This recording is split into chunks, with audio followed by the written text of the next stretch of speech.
ඇහෙනවනේ දරුවනේ. හරි. හරි පුතේ.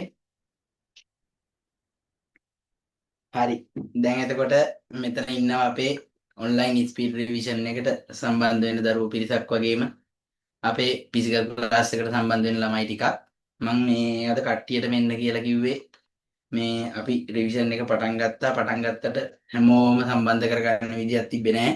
ඒ නිසා අපි පස්සේ සම්බන්ධ මේ වෙන්න බලාපොරොත්තු වෙන හිටපු දරුවෝ ටිකයි අපේ පොදුරුලි ක්ලාස් එකට අලුතෙන් ආපු දරුවෝ ටිකයි හැමෝම සම්බන්ධ කරගෙන තමයි මම මේ අද ආරම්භක සම්මන්ත්‍රණයක් විදිහට මේක කරගෙන යන්නේ. එතකොට මේ කොටස කරගෙන යන්නේ ඔයා වෙනුවෙන් ව්‍යාපාර අධ්‍යයනයේ විෂය කියන්නේ මොකක්ද? මේ විෂයේ දිගපළල ගැඹුර කොහොමද? ඔයාට මේකට ඒකක් ගන්න එක අමාරු දෙයක්ද? ඒකක් ගන්න මොකක්ද වෙන්න ඕන? ඒ කතන්දරේ තමයි අද පැහැදිලි කරන්නේ. එතකොට මේ රිවිෂන් පාඨමාලාවෙන් ඇත්තට මේක ස්පීඩ් රිවිෂන් එකක්. එතකොට මේකෙදී ඇත්තටම අවුරුද්දයි මාස දෙකක් තුනක් වගේ යනකොට සම්පූර්ණ විෂය නිර්දේශය පුතේ අපි කවර් කරනවා. මෙතන ලංකාව අනුරාධපුරයේ දරුවෙක් හිටියා, කුරුණෑගල දරුවෙක් හිටියා, ළමයි පිරිසක් හිටියා. එතකොට මේ අහගන්න දැන් ඔයා ව්‍යාපාර අධ්‍යයනයේ කොමර්ස් කරන්න තෝරගත්තු දරුවෝ. මම මෙතන 28 දරුවෝ පිරිසකුත් ඇති. 28 දරුවෝ වැඩි ඒ ගැන හිතන්න එපා. මම මෙතන 2027 A level ලියන දරුවන්ට පොඩ්ඩක් කතන්දරේ බර කරලා කතා කරන්නම්. එයා 27 ලිව්වා 2028 ලිව්වා ගැටලුවක් නැහැ. ඔයාලා හැමෝටම මේ කතන්දරේ වැදගත්. කතාව තේරුම් ගන්න තියෙන්නේ මෙහෙමයි වැඩේ පුතේ. ඔයා කොමර්ස් කරන දරුවෙක් විදිහට ඔයාට තෝරගන්න තියෙනවා ප්‍රධාන විෂයන් තුනක්. accounting, BS, econs. මේ විෂයන්ගෙන් පුතේ මම ඔයාට උගන්වන්නේ ව්‍යාපාර අධ්‍යයනයේ නැත්නම් business studies කියන subject එක. හරි? ව්‍යාපාර අධ්‍යයනය කියන subject එක. මේ subject එක ගත්තහම පුතේ තනිකර පාඩම් කරන්න තියෙන විෂයක්. ඔයාගේ accounting, econ වගේ නෙමෙයි. මේ විෂය ඇතුලේ ඔයාට තියෙන්නේ මුල ඉඳන් අග දක්වා පාඩම් කිරිල්ල. හරි? ගිරව දැමිල්ලක් තියෙන්නේ. හැබැයි පුතේ මේක ගිරව දාලා ගොඩ දාන්න පුළුවන් සබ්ජෙක්ට් එකක් නෙමෙයි. ප්‍රායෝගික සබ්ජෙක්ට් එකක්. ගොඩක් දරුවෝ BS විෂය ඇතුලේ මෙතන ඉන්න 27 දරුවෝ දන්න වෙති කතන්දරේ BS විෂයට සැලකිය යුතු බර දැබීමක් කරන්නේ නැහැ. මොකද සබ්ජෙක්ට් එක පාඩම් කරන්න තියෙන්නේ. අවුලක් නැහැ කියලා හැමදාම ගණන් හදන. accounting okay. ඒ වගේම හැමදාම econ එකත් හදනවා. ඒකෙත් ගණන් තියෙනවා. BS ගණන් ගන්නෑ පාඩම් කරන්නනේ තියෙන්නේ. ටර්ම් ටෙස්ට් එක ලඟ වුණාට පස්සේ මොනවා හරි ටිකක් බලා ගන්නවා. බලාගෙන මං ගේමක් ගහ ගන්නවා කියලා. හැබැයි ප්‍රායෝගික தත්ත්වය පුතේ BS විෂයේ රිසල්ට් සමස්තයක් විදියට ලංකාවෙම අඩුයි. ලංකාවෙම අඩුයි. මේ පාර පේපර් මාගින් ස්කීම් කියපු ගුරුවරු කතා කරේ BS විෂයට සාපේක්ෂව තියෙන ඒ සම්භාවිතාවය අනිත් විෂයන් දෙකටම වඩා අඩුයි කියලා. ඒකට හේතුව පුතේ මේ විෂය ප්‍රායෝගික විෂයක්. මේක දරුවෝ තේරුම් ගත්තේ නැත්නම් මේකේ තියරිය හරි සරලයි. මේ තියරිය තේරුම් ගත්තේ නැත්නම් දරුවන්ට A level එනකම්ම මේක කොච්චර ලේසි සරලයි කියලා හිතුවත් කතන්දරේ දරුණු වෙනවා. සමහර දරුවෝ ඉන්නවා BS නිසා A level අතහැරපු දරුවෝ. හරි? මම ඔයාලට ඔය අමතර දැනගන්න කියන්නම් මේ වැඩේ අර ඔයාලට කෙනෙක්ට හිතන්න පුළුවන් අවුලක් නෑ මේක මොකක්ද? ඔහොම හිතන්න පුළුවන් පොඩ්ඩක් අර සීරියස් ගන්න ඕන කතාවක් කියන්නම්. මගේ ටියුෂන් පටන් ගන්නෙ අහපු සිදුවීමකින්. මේ ශේහාර කියලා ගෑනු ළමෙක් තමයි මම මුලින්ම ක්ලාස් එකක් කරේ. ඒක මාස 3කට ගෲප් ක්ලාස් එකක් කරලා තමයි පුතේ ක්ලාස් එක පටන් ගත්තේ. ඒ පටන් ගන්නකොට ඒ දරුවා මට සම්බන්ධ කරලා දුන්නේ තව මම දන්න ගුරුවරයෙක් සම්බන්ධ කරලා දුන්නේ. ඒ දරුවා ප්‍රශ්නයි A level ලියලා accounting වලට A, econ වලට A, BS වලට S. කැම්පස් යන්න පුළුවන්ද? කැම්පස් යන්න පුළුවන්ද? කැම්පස් යන්න බෑ. කැම්පස් යන්න බෑ. එතකොට ඒ දරුවාගේ ඉල්ලීම තමයි සෙකන්ඩ් සයිට් කරනවා සර් මම පුළුවන් නම් මට කොහොම හරි BS වලට BS කොට දාලා දෙන්න කියලා. මාස 3ක් ක්ලාස් එක කරා. ඒ දරුවා සෙකන්ඩ් සයිට් ලිව්වා. සෙකන්ඩ් සයිට් ලිව්වහම රිසල්ට් එක A2යි B එකකට ගත්තා. මාස 3කට මැජික් එකක් කරන්න බෑ. මාස 3කට S එකක් B සාමාර්ථයක් කරා. දැන් ඒ දරුවා කැම්පස් මේ කැම්පස් එකේ ඉන්නවා. දැන් සෙකන්ඩ් ඉයර් ඉන්නේ. එතකොට මෙහෙමයි කතන්දරේ. හරිද? මේ විෂය පුතේ පාඩම් කරන විෂයක් ප්‍රායෝගිකයි. අතාරින්න දෙයක් නැහැ. හැමෝටම පුළුවන්. දැන් මෙතන මේ සම්බන්ධ වෙලා ඉන්න දරුවෝ හැමෝගෙම ඔළුවේ තියෙන්න ඕන පොඩි කතන්දරයක් තියෙනවා. ඒක වෙනස් වෙන්න බෑ. හරිද? ඒ කතන්දරේ තමයි පුතේ. දැන් ඔයා මෙතන ෆිසිකල් දරුවෝ හිටියත් හැමෝම ඔළුවේ තියාගන්න ඕන කතාව තමයි. ඔයා උසස් පෙළ කියන්නේ පුතේ A level. හරි? A level කියන්නේ ඔයාගේ O level වගේ එක්සෑම් එකක් නෙමෙයි. මේක ප්‍රායෝගිකයි ඒ වගේම ඔයාගේ ජීවිතේ ඉතුරු අවුරුදු කිහිපය තීරණය වෙන්නේ ඔයා මේ A level කියන තීරණාත්මක විභාගය කඩයිම කොහොමද කරන්න කියන එක මත. ඒක නිසා ඔයා දැනගන්න ඕන මේක ආතල් එකට දෙමාපියෝ වියදම් කරන නිසා දෙමාපියෝ පන්ති යන්න කියන නිසා කරන එක්සෑම් එකක් වෙන්න බෑ කිසි දරුවෙක්ට. මේක හැමෝම තමන්ගේ අවංක ඌමනාව නිසා කරන එක්සෑම් එකක් වෙන්න ඕන. හරි? එතකොට පුතේ මම වැඩි කතා නැතුව සබ්ජෙක්ට් එකට යන්නම්. මගේ සබ්ජෙක්ට් එක BS ව්‍යාපාර අධ්‍යයනය. මම ඉස්සෙල්ලා ඔයාලට කියන්නම්. ඔයා 2027 A level ලිව්වත් 2028 A level ලිව්වත් ඔයා BS විෂය ඉගෙන ගන්නකොට ඉගෙන ගන්න තියෙනවා 12 වසරට අදාළව පාඩම් ඒක 11කුයි 12 වසරට අදාළව පාඩම් ඒක 11කුයි ඒ වගේම ඔයාගේ 13 වසරට අදාළව පාඩම් ඒකක 7කුයි සමස්තය පුතේ පාඩම් 18යි පාඩම් 18ක් තමයි ඔයා අවුරුදු දෙකක කාලයක් ඇතුළත ඉගෙන ගන්න මේක ස්පීඩ් රිවිෂන් එකක් අපි අපේ පන්තියේ පුතේ මේක අතගගා ඉන්නේ නැහැ මේක පුළුවන් ඉක්මනට වේගෙන් ඔයාට පාඩම් ටික කවර් කරලා අපේ ක්ලාස් එක ඇතුලේ පේපර් කතා කරනවා මේ පාඩම් 11 පුළුවන් ඉක්මනට මේ අවුරුද්ද ඉවර වෙන්න කලින් ඔයාගේ මේ පාඩම් 11 කවර් වෙනවා මේ 27 දරුවන්ට මේ ප්‍රශ්න කතාව කියන්නේ 27 දරුවන්ට මේ අවුරුද්ද ඉවර වෙන්න කලින් අපි මේ මාස 6 ඇතුළත මේ පාඩම් 11ම අවසන් වෙනවා අවසන් වෙලා අපි පළාත් පේපර් ලියනවා ඔන්ලයින් එක්සෑම් කරනවා ඔයාලට නිබන්ධන අපි ගෙදරට එවනවා අද කාටවත් නිබන්ධන එව්වේ නැහැ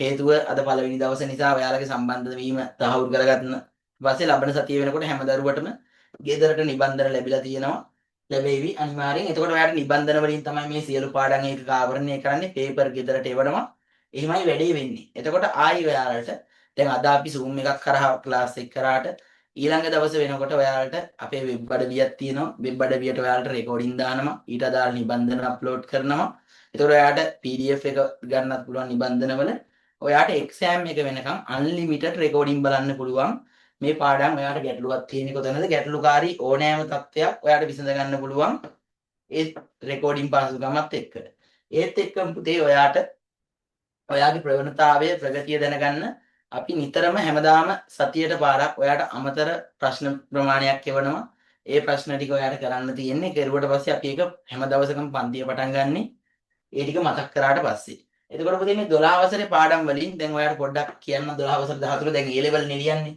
A level වලට මේ සබ්ජෙක්ට් වලින් මේ 12 වසරෙන් බර තැවීම කොච්චරද පුතේ 12 වසරෙන් ඔයාගේ A level පේපරේ 155ක් අතර ප්‍රමාණයක් කවර් වෙනවා ඒ වගේම 13 වසරෙනුත් 150කට ආසන්න ප්‍රමාණයක් කවර් වෙනවා මේක අඩු වැඩි වෙන්න පුළුවන් හරි අඩු වැඩි වෙන්න පුළුවන් ඔහොම තමයි යාගේ පේපර් එකේ සැකස්ම තනිකර පාඩම් කරන්න තියෙන්නේ ගණන් හදන සබ්ජෙක්ට් එකක් තියෙනවා මේ 13 වසරේදී ගණන් හදන්න තියෙනවා පොඩ්ඩක් 13 වසරේ මෙහෙයුම් කළමනාකරණයයි මූල්‍ය කළමනාකරණයයි කියලා පාඩම් ටිකක් තියෙනවා අන්න ඒ පාඩමේදී ගණන් චුට්ටක් හදන්න තියෙනවා ඔච්චරමයි ඔයාලට ගණන් හදන්න තියෙන්නේ හරි පාඩම් කරන්න ගත්තාම මේකේ පාඩම් කරන්න සමහර ළමයින්ගේ BS දැන් මෙතන 27 ඉන්න දරුවෝ දන්නවා BS කිව්වහම පුතේ මේ පාඩම් කිරිල්ලත් තනිකරම ආයි මේ මම ඔයාලට වන්නම් පෙන්නන්නම් ඔය මෙතනත් මම ළඟ තියෙනවා මම ඔය BS විෂයට අදාළ පොත් කියවනවා ඔයාලට මෙන්න මෙච්චර විතර නෝට් ගොඩක් මුද්‍රණය කරනවා පිටු 2000ක 3000ක් පාඩම් කරන්න පුළුවන් ඒකක් ගන්න BS වලට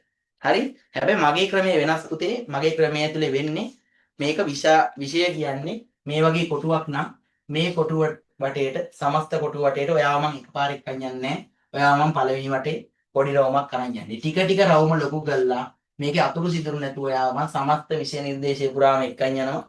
75 එකකට නෙමෙයි. 75 එකකට නෙමෙයි 75යි 100යි අතරේ තියෙන හොඳ ඒහෙකට අනිවාර්යෙන් ලකුණු 80කට වැඩි ඒහෙකට. හරි කොමර්ස් කරන දරුවෙක්ට යන්න පුළුවන් විශ්වවිද්‍යාලය තමයි හොඳම ජකුර. හරි මම ජයවර්ධනපුර විශ්වවිද්‍යාලයේ උපාධාරියේ 2014 උසස් පෙළ කාල දිස්ත්‍රික්කයෙන් A level ලිව්වේ. එතකොට 2020 කැම්පස් අවුට්නේ 2016 කැම්පස් මුලින්ම ගියේ. එතකොට උපකාරක පන්ති ශාස්ත්‍රයේ මේක ඔන්ලයින් පළවෙනි පාඨමාලාව වුණාට අපි ෆිසිකල් ක්ලාස් කරන කාලයක් තිස්සේ අත්දැකීම් එක්ක ළමයින්ට සරල විදිහට ස්මාර්ට් විදිහට මේ වැඩේ කොට දාන ක්‍රමයක් අපි හදලා තියෙනවා. අපේ ක්‍රමය ඇතුලේ පුතේ අනවශ්‍ය වැල් වටාරම් බයිලා නැහැ. හරි පන්ති ඇතුලේ කියවිලි නෑ. ඉතින් ඔයාට එන්ටර්ටේන්මන්ට් පැත්ත නෑ බිඳුවයි. හරි ඔයා තේරුම් ගන්න ඕන වැඩේ තමයි පුතේ ඔයා මේ විෂය ඉගෙන ගන්නේ තාර්කික පාරිභෝගිකයෙක් වෙන්න. හරි මේක ඇත්තටම පාරිභෝගිකයෝ ලෝකේ ඉන්නව බිලියන 8ක් ජනගහනේ මේ ජනගහනේ හැම මිනිස්සෙක්ම මොන විදිහට හරි පාරිභෝගිකයෙක් වෙනවා.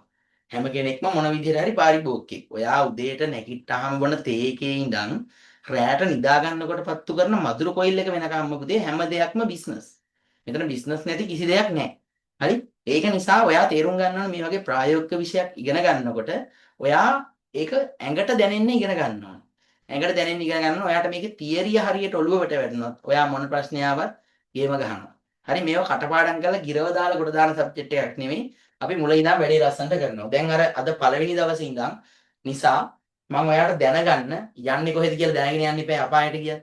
ඒක නිසා සබ්ජෙක්ට් එකේ පේපරේ හැදෙන්නේ කොහොමද කියලා මම ඔයාලට පේපරේ ගැන පොඩි අයිඩියා එකක් දෙන්නම්.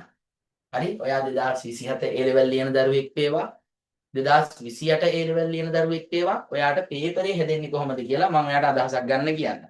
BS ගත්තහම පුතේ BS කියන්නේ A level exam timetable එකේ දෙවනියට තියෙන සබ්ජෙක්ට් එක. ඔයාගේ A level පටන් ගන්නෙ ඉකෝන් වලින්. ආර්ථික විද්‍යාවෙන් තමයි A level පටන් ගන්න හැම අවුරුද්දකම. ආර්ථික විද්‍යාවෙන් පටන් ගත්තට පස්සේ පුතේ ආර්ථික විද්‍යාව පළවෙනි කොටස දෙවෙනි කොටස දවස් දෙකක තියෙනවා. ඒ දවස් දෙකෙන් පස්සේ දවස් 3ක විතර ඉන්ටර්වල් එකකට පස්සේ ඔයාට දෙවෙනි සබ්ජෙක්ට් එක විදියට BS පේපරේ තියෙනවා. BS පේපරේ ගත්තට පස්සේ පුතේ පේපරේ කොටස් දෙකකට කඩනවා. එකක් එක පත්‍රය අනික දෙක පත්‍රය. එක පත්‍රයයි දෙක පත්‍රයයි කියලා කොටස් දෙකකට කඩනවා.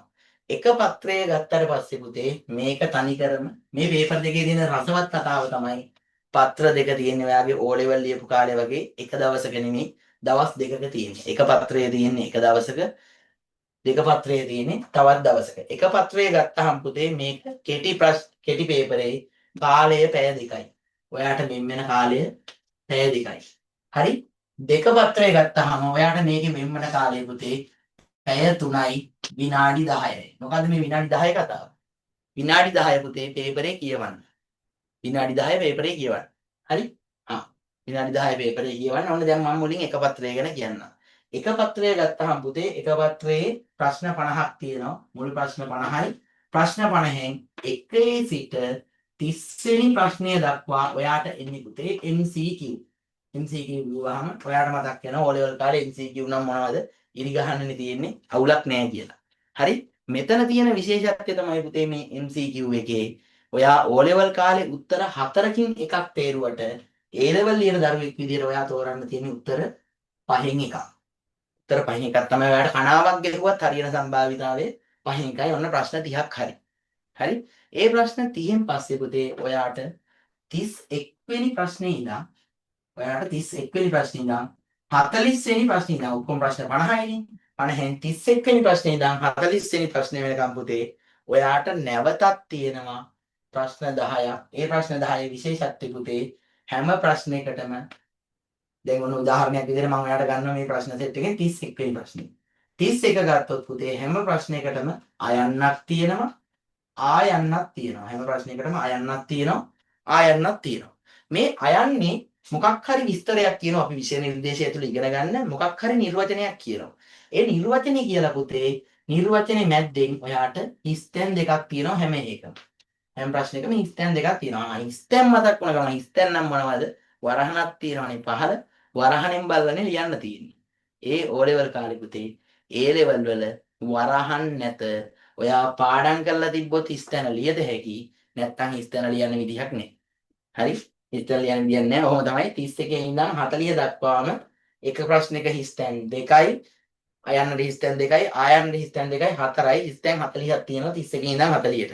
එක හිස්තැනක් හරි ගියොත් ලකුණු භාගයයි හම්බෙන්නේ. හරි? ඕකයි එතන කතන්දරේ. ඊට පස්සේ පුතේ 41 ඉඳන් 50 දක්වා ප්‍රශ්නවල 41 ඉඳන් 50 දක්වා ප්‍රශ්නවල පුතේ ඔයාට තියෙන්නේ පිළිතුරු 4ක් එන ප්‍රශ්න. 41 ඉඳන් 50 දක්වා තියෙන ඔයාට පිළිතුරු 4ක් එන ප්‍රශ්න. මොනවද මේ පිළිතුරු 4ක් දෙන ප්‍රශ්න කියන්නේ? මේ හැම ප්‍රශ්නයකටම පුතේ උදාහරණයක් විදියට ව්‍යාපාරයක ගති ලක්ෂණ 4ක් ලියන්න. 41 ව්‍යාපාරයේ ගති ලක්ෂණ 4. උත්තර 4ක් තියෙනවා. උත්තර 4ම ලිව්වොත් එහෙම ඔයාට ලකුණු හම්බ වෙනවා. ලකුණු දෙකක් එක උත්තරයකට ලකුණු භාගී ගන්න. ඔන්න ඔහමයි පුතේ වාගේ පළවෙනි දවසේ කතන්දරේ සෙට් වෙන්නේ. පළවෙනි දවසේ ප්‍රශ්න 50යි MCQ 30යි. කිස්ටම් පුරවන ප්‍රශ්න 10යි. ඒ 10ක් කිව්වට ඇත්තටම 20ක් තියෙනවා අයනුත් එක්ක 41 ඉඳන් 50 වෙනකන් උත්තර 4ක් තියෙන ප්‍රශ්න. හරිද? ඊට පස්සේ ඔන්න පළවෙනි දවසේ කතන්දරේ ඉවරයි. ඊට පස්සේ එයාට ඉන්ටර්වල් එකෙන් පස්සේ ඔයා සෙකන්ඩ් එක ලියන්න යනවා. දැන් කතා කරන්න දෙවෙනි පේපරේ ගැන. හරි? දෙවෙනි පේපරේ ගැන කතා කරන්න. දෙවෙනි පේපරේ ගත්තට පස්සේ පුතේ සෙකන්ඩ් එක තනිකර ලිවිල්ලක් තියෙන්නේ ඉස්කෝලේ වාගේ සමහරවිට ඉතිහාස පේපරේ වගේ කියලා හිතේ. බුද්ධාගම පේපරේ වගේ කියලා හිතේ. හැබැයි පුතේ එච්චර කචල් නෑ මේක. හරි ලේසි. අපි උගන්වනවා මේ ප්‍රශ්න කතා කරන විදිය. ඔයාට පුතේ දෙවෙනි පත්‍රේ පැය 3යි විනාඩි 10යි. විනාඩි 10 ඔයාට පේපරේ කියවන්න හම්බෙන විනාඩි 10 හැරුණකොට කියවන්න හම්බෙච්ච විනාඩි 10 හැරුණකොට ඔයාට පැය 3ක් තියෙනවා. පැය 3ට පුතේ ඔයාට උත්තර ලියන්න මේ දෙක පත්‍රයේ ඇතුලේ කොටස් දෙකක් තියෙනවා. එක කොටස අනික දෙක කොටස එක කොටසයි දෙක කොටසයි කියලා කොටස් දෙකක් තියෙනවා. හරි? එක කොටස ඇතුලේ පුතේ ඔයාට දෙනවා ප්‍රශ්න 4ක්. 1 2 3 4. හරි? ඔයාට පුතේ දෙක කොටස ඇතුලේ ප්‍රශ්න 4ක් තියෙනවා. 5 6 7 8 කියලා. 5 6 7 8 කියලා. ඔයාට පුතේ මේකේ උපදෙස්වල දෙනවා. මේකේ පේපරේ උපදේශ පත්‍රිකාවේ තියෙනවා ඔයාට ප්‍රශ්න 5කට පිළිතුරු සපයන්න එක් කොටසකින් අවම වශයෙන් එක් ප්‍රශ්න දෙකක්වත් තෝරා ගන්න. ඔක්කොම ප්‍රශ්න 5යි ලියන්න කියන්නේ එක කොටසෙන් ප්‍රශ්න දෙකක් තෝරගන්න නැත්නම් දෙක කොටසෙන් ප්‍රශ්න දෙකක් තෝරගන්න ඔක්කොම ප්‍රශ්න 5යි. ඔයා පේපර් කරලා තියෙනවා ලෙවල් කාලේ. එහෙනම් මෙන්න මෙහෙම උදාහරණයක් විදියට ඔයා එක කොටසෙන් ප්‍රශ්න 3ක් කරොත් එහෙම ඔයාට දෙක කොටසෙන් කරන්න තියෙන්නේ ප්‍රශ්න 2යි. ඔයා දෙක කොටසෙන් ප්‍රශ්න 3ක් කරොත් ඔයාට එක කොටසෙන් කරන්න තියෙන්නේ ප්‍රශ්න 2යි. තේරුණානේ වැඩි? හරි? ඒක තමයි පිළිවෙල. ඒ විදිහට කරලා පුතේ ඔයාට මේකේ තියෙන රසවත්ම කතාව තමයි ඔන්න හිත හැදෙන කතාවක් කියන්න හදන්නේ. එක කොටස පුතේ තනිකරම හැදෙන්නේ ඔයාගේ 12 වසරෙන් විතරයි. එක් කොටස තනිකරම හැදෙන්නේ 12 වසරෙන් විතරයි. දෙක කොටස පුතේ තනිකරම හැදෙන්නේ 13 වසරෙන් විතරයි. එක කොටස තනිකරම හැදෙන්නේ 12 වසරෙන්. දෙක කොටස තනිකරම හැදෙන්නේ 13 වසරෙන්. හරි? පැහැදිලිද? ඔන්න පුතේ පේපරේ කතාව BS විෂය සම්බන්ධව පේපරේ හැදෙන්නේ කොහොමද කියලා කිව්වා. අපේ වැඩපිළිවෙල ගැන කතා කරා. දැන් අපි වැඩි කතා නැතුව පාඩමට යන්. එතකොට මම දැන් පාඩමට යන්න කලින් හැමෝටම මේ දැන් මෙතන ටියුට් එක තියෙන දරුවොත් ඇති. ඒ වගේම ටියුට් එක නැති දරුවොත් ඇති. ටියුට් එක තියෙන දරුවන්ට ටියුට් එකම පාවිච්චි කරන්න පුළුවන්. ටියුට් එක නැති දරුවන්ට මම දැන් ටියුට් එක දාන්නම්. හරි? දාන්නම්. අදට ඔයාලා PDF එක බලාගෙන ටියුට් එක නැති දරුවෝ කොලේක ලියා ගන්න. ටියුට් ලබන සතියේ එනවා. මේ print out ගන්න යන්න අවශ්‍යතාවයක් නැහැ කවුරුත්. හරි?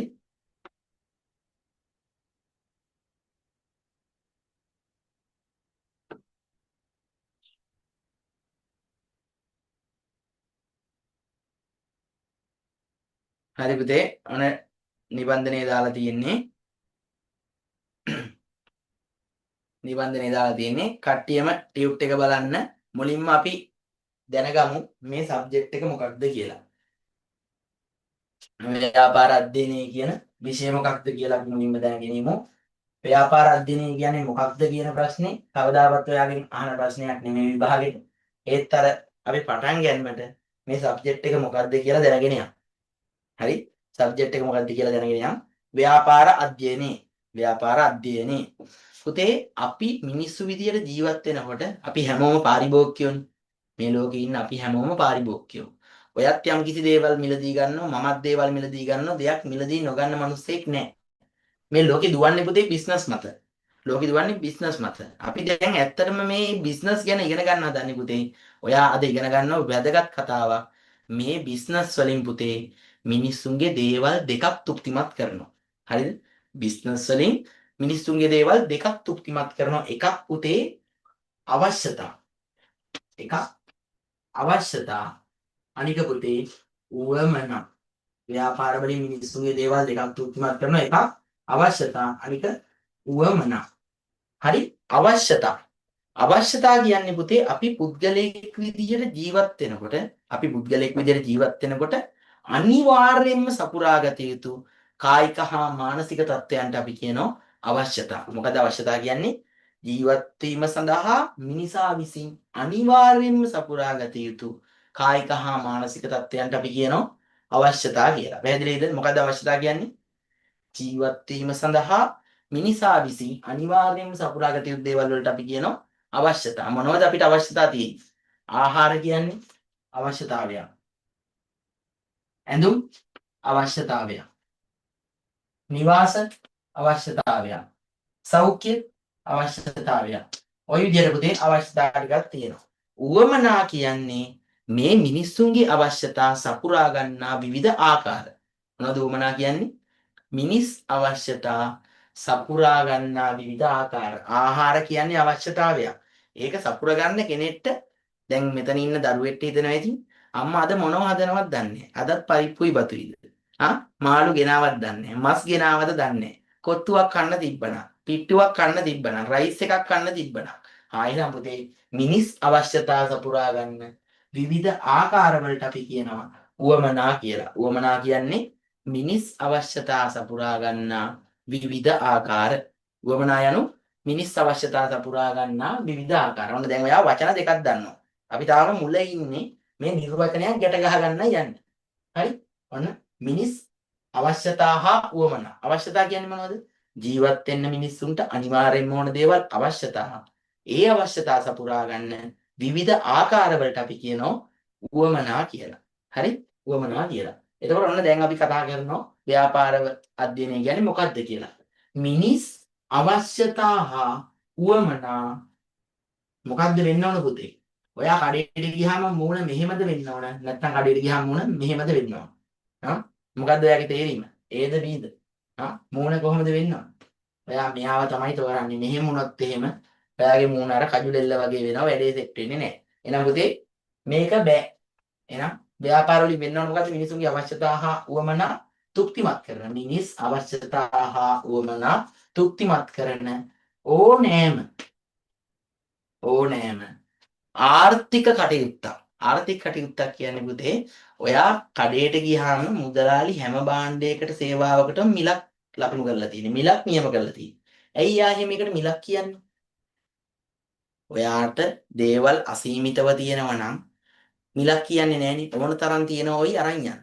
හැබැයි පුතේ සීමිත සම්පත් යොදාගෙන අසීමිත මිනිස්සු වමනා තෘප්තිමත් කරන්න දේවල් හදන්නේ ව්‍යාපාරවල. ඒ හදලා ඒවා නිකන් දෙන්නේ නෑ. මිලක් ලකුණු කරලා විකුණන්නේ. ඒක නිසා අපි කියනවා ආර්ථික කටයුත්තක් කියලා.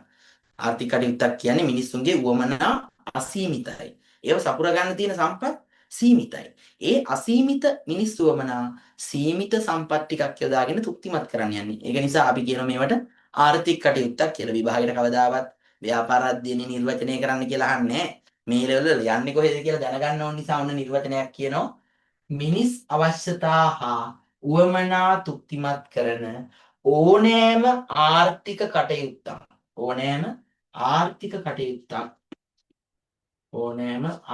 කටයුත්තක් පිළිබඳව හදාරන විෂයට අපි කියනවා ව්‍යාපාර අධ්‍යයනය. ව්‍යාපාර අධ්‍යයනය කියන්නේ මිනිස් අවශ්‍යතා හා උවමනා තෘප්තිමත් කරන ඕනෑම ආර්ථික කටයුත්තක් පිළිබඳව හදාරන විෂය. පැහැදිලිද? මොකද ව්‍යාපාර අධ්‍යයනය කියන්නේ මිනිස් අවශ්‍යතා හා උවමනා තෘප්තිමත් කරන ඕනෑම ආර්ථික කටයුත්තක් පිළිබඳව හදාරන විෂය. එතකොට පුතේ දැන් සම්බන්ධ වෙච්ච දරුවෝ මේ ඔයාලට මම PDF එකක් දාලා තියෙනවා ටියුට් එකේ. PDF එක බලාගෙන ටියුට් ලබන සතිය වෙනකොට ලැබෙනවා. හරි PDF එක දිහා බලාගෙන නෝට් එක ලියාගමු අතර පොලේක ව්‍යාපාර අධ්‍යයනය කියන්නේ මොකක්ද කියලා. එහෙනම් කට්ටියම ලියාගමු.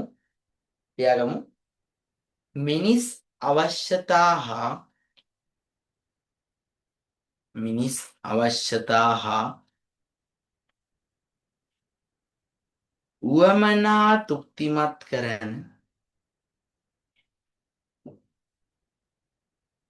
උවමනා තෘප්තිමත් කරන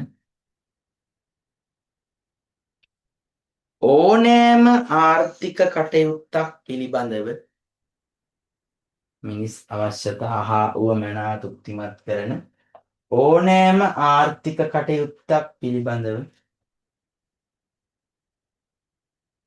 හදාරන විෂය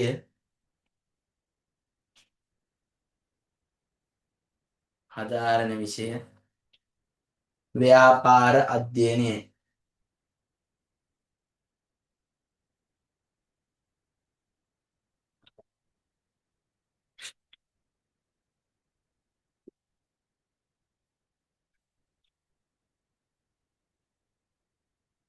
මිනිස් අවශ්‍යතා හා උවමනා තෘප්තිමත් කරන ඕනෑම ආර්ථික කටයුත්තක් පිළිබඳව හදාරන විෂය ව්‍යාපාර අධ්‍යයනය. හරි. ඊට පස්සේ පුතේ මේ විෂය ඉගෙන ගන්න එකේ ප්‍රයෝජන. මේවයි ප්‍රයෝජන. ඇයි මේ සබ්ජෙක්ට් එක? හරි. මේක ඉගෙනගෙන මොනවද අපිට තියෙන ප්‍රයෝජන? ඇත්තටම පුතේ මේ විෂය ඇතුලේ අපි ඉගෙන ගන්නේ තාර්කික පාරිභෝගිකයෙක් වෙන්න. මේ තාර්කිකයි කියන්නේ පුතේ තාර්කිකයි කියන්නේ ඔයා කඩේට ගිහිල්ලා මිලදී ගැනීමක් කරනකොට කවදාවත් දැක්ක ගමන් ගන්න යන්න එපා. පොඩ්ඩක් හොයන්න. ඒක ඒ ගානට වටනවද කියලා බලන්න. මොකක් හරි ගැටලුවක් තියෙනවා නම් ඒක කෙලින් කතා කරන්න. දෙන දෙයක් අරන් එන්න එපා. මේ තාර්කික පාරිභෝගිකයෙක් කියන්නේ පුතේ ඇත්තටම ගෙවන මුදලට ප්‍රමාණවත් තෘප්තියක් ලැබෙන විදිහට මිලදී ගැනීම කරන කෙනෙක්. තාර්කික පාරිභෝගිකයෙක් කියන්නේ ගෙවන මුදලට ප්‍රමාණවත් තෘප්තියක් ලැබෙන විදිහට මිලදී ගැනීම කරන කෙනෙක්. ඒකේ කතාව මොකක්ද? ඒ කතාවේ තේරුම තමයි පුතේ අපි සල්ලි දීලා බඩු ගන්නකොට අපි මිලදී ගන්නෙ. එතකොට පුතේ මේ විෂය ඇතුලේ ඔයා ඉගෙන ගන්නවා භාණ්ඩයක ගුණත්වය බලන්නේ කොහොමද? ගුණත්වය මනින්නේ කොහොමද? තෘප්තිය හොයන්නේ කොහොමද කියලා ඔයා ඉගෙන ගන්නවා. ඒත් එක්කම ඔයා මේක ඉගෙන ගන්නවා පාරිභෝගික විදියට ජීවත් වෙනකොට ඔයාගේ වගකීම් මොනවද කියලා. මුදලාලිගෙන් වෙන්න ඕන දේවල් තියෙනවා වගේම ඔයාගෙන් බෙලෙන්දට වෙන්න ඕන ව්‍යාපාරිකයට වෙන්න ඕන දේවලුත් තියෙනවා. මේ විෂය ඉගෙන ගන්න එකේ පුතේ පළවෙනි ප්‍රයෝජනය තමයි තාර්කික පාරිභෝගිකයෙක් හා හොඳ පුරවැසියෙක් වෙන්න අවශ්‍ය නිපුණතාවය ලැබෙනවා. මේ විෂය ඉගෙන ගන්න එකේ පළවෙනි ප්‍රයෝජනය තමයි තාර්කික පාරිභෝගිකයෙකු හා හොඳ පුරවැසියෙකු වීමට අවශ්‍ය නිපුණතාවය ලැබීම. ලියාගමු මේ ව්‍යාපාර අධ්‍යයනය ඉගෙනීමේ ප්‍රයෝජන. ලියන්න පළවෙනි එක තාර්කික පාරිභෝගිකයෙකු හා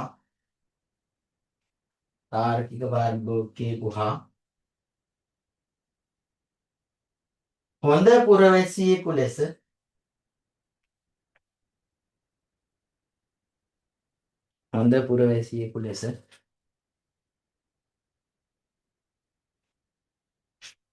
කටයුතු කිරීමට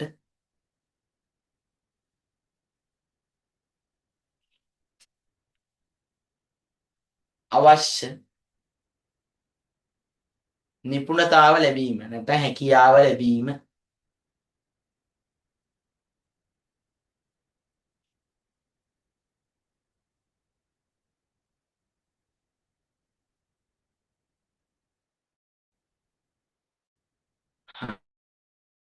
හරි.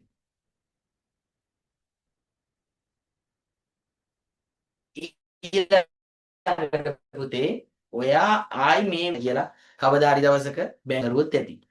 සමහර දරුවෝ කොමර්ස් කරන්න එන්නේ නැති. කොමර්ස් කරාම මැනේජර් කෙනෙක් වෙන්න පුළුවන් කියලා. ඇත්තටම පුතේ ඔයා මේ සබ්ජෙක්ට් එකේ 13 වසරේ ඉගෙන ගන්නවා කළමනාකරණයේ පාඩම්. ඒ කළමනාකරණයේ ඇතුලේ ඔයා මැනේජර් කෙනෙක් වෙන්න ඕන දේවල් ඉගෙන ගන්නවා ඇත්තටම. හරි? ඒ ඉගෙන ගන්න දේවල් වල සමහර මිනිස්සුන්ට තියෙන ප්‍රශ්නේ තමයි කාලේ නැහැ. පාඩම් කරා දැහුවාම වෙලාවක් නැහැ නේ සර්. පාඩම් කරන්න. එකවුන්ටින් පන්තියේ වැඩ වැඩි. ඉකෝන් පන්තියේ පේපරයක්. ඔන්න පුතේ මිනිසුන්ට වෙලාව නැතයි කියනවා. මේ විෂය ඇතුලේ පුතේ ඔයා කළමනාකරන කුසලතාවන් ඔයාගේ වැඩි කර ගන්නවා. හරි? ඔයා ඒකට ප්ලෑන් එකක් හදන්නේ කොහොමද කියලා ඉගෙන ගන්නවා. ඔයා ඔයාගේ සාක්කුවේ තියෙන සල්ලි පාලනය කරන්න ඉගෙන ගන්නවා. මිනිස්සුත් එක්ක වැඩ කරනකොට මිනිස්සු පාලනය කරන්න ඉගෙන ගන්නවා. අපි ඒකට ඉගෙන ගන්න ඔය ව්‍යාපාර කළමනාකරණය, නිෂ්පාදන කළමනාකරණය, අලෙවි කළමනාකරණය, මූල්‍ය කළමනාකරණය, මානව සම්පත් කළමනාකරණය ඔය කළමනාකරණයේ පාඩම් 13 වසරේ. මේව ඇතුලේ පුතේ ඔයාගේ කළමනාකරණ හැකියාවන් වර්ධනය වෙනවා. දියන්න ඊළඟ එක කළමනාකරණ හැකියාවන් වර්ධනය වීම. කළමනාකරණ හැකියාවන් වර්ධනය වීම. කළමනාකරණ හැකියාවන් වර්ධනය වීම. හරි. ඊට පස්සේ පුතේ ආයෙම මේ සබ්ජෙක්ට් එක ඇතුලේ ඔයා කවදා හරි දවසක දැන් රස්සාවක් කරන්න ඕනේ තියෙනවනේ.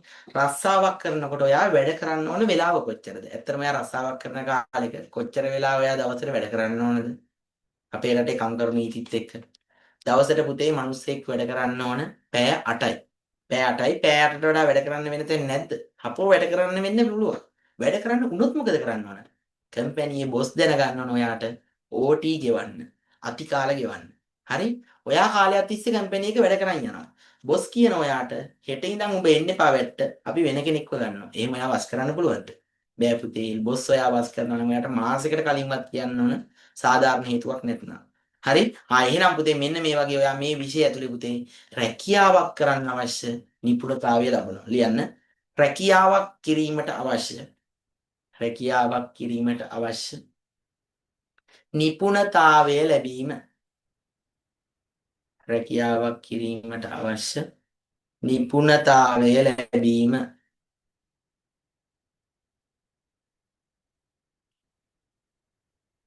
හරි. ඊට පස්සේ පුතේ මේ සබ්ජෙක්ට් එක ඇතුලේ ඇත්තටම ඔයා දැන් අහලා ඇති ලෝකෙට ඔයා කොමර්ස් තෝරගත්ත එක හොඳයි. දැන් ලෝකේ හැම දෙයක්ම AI.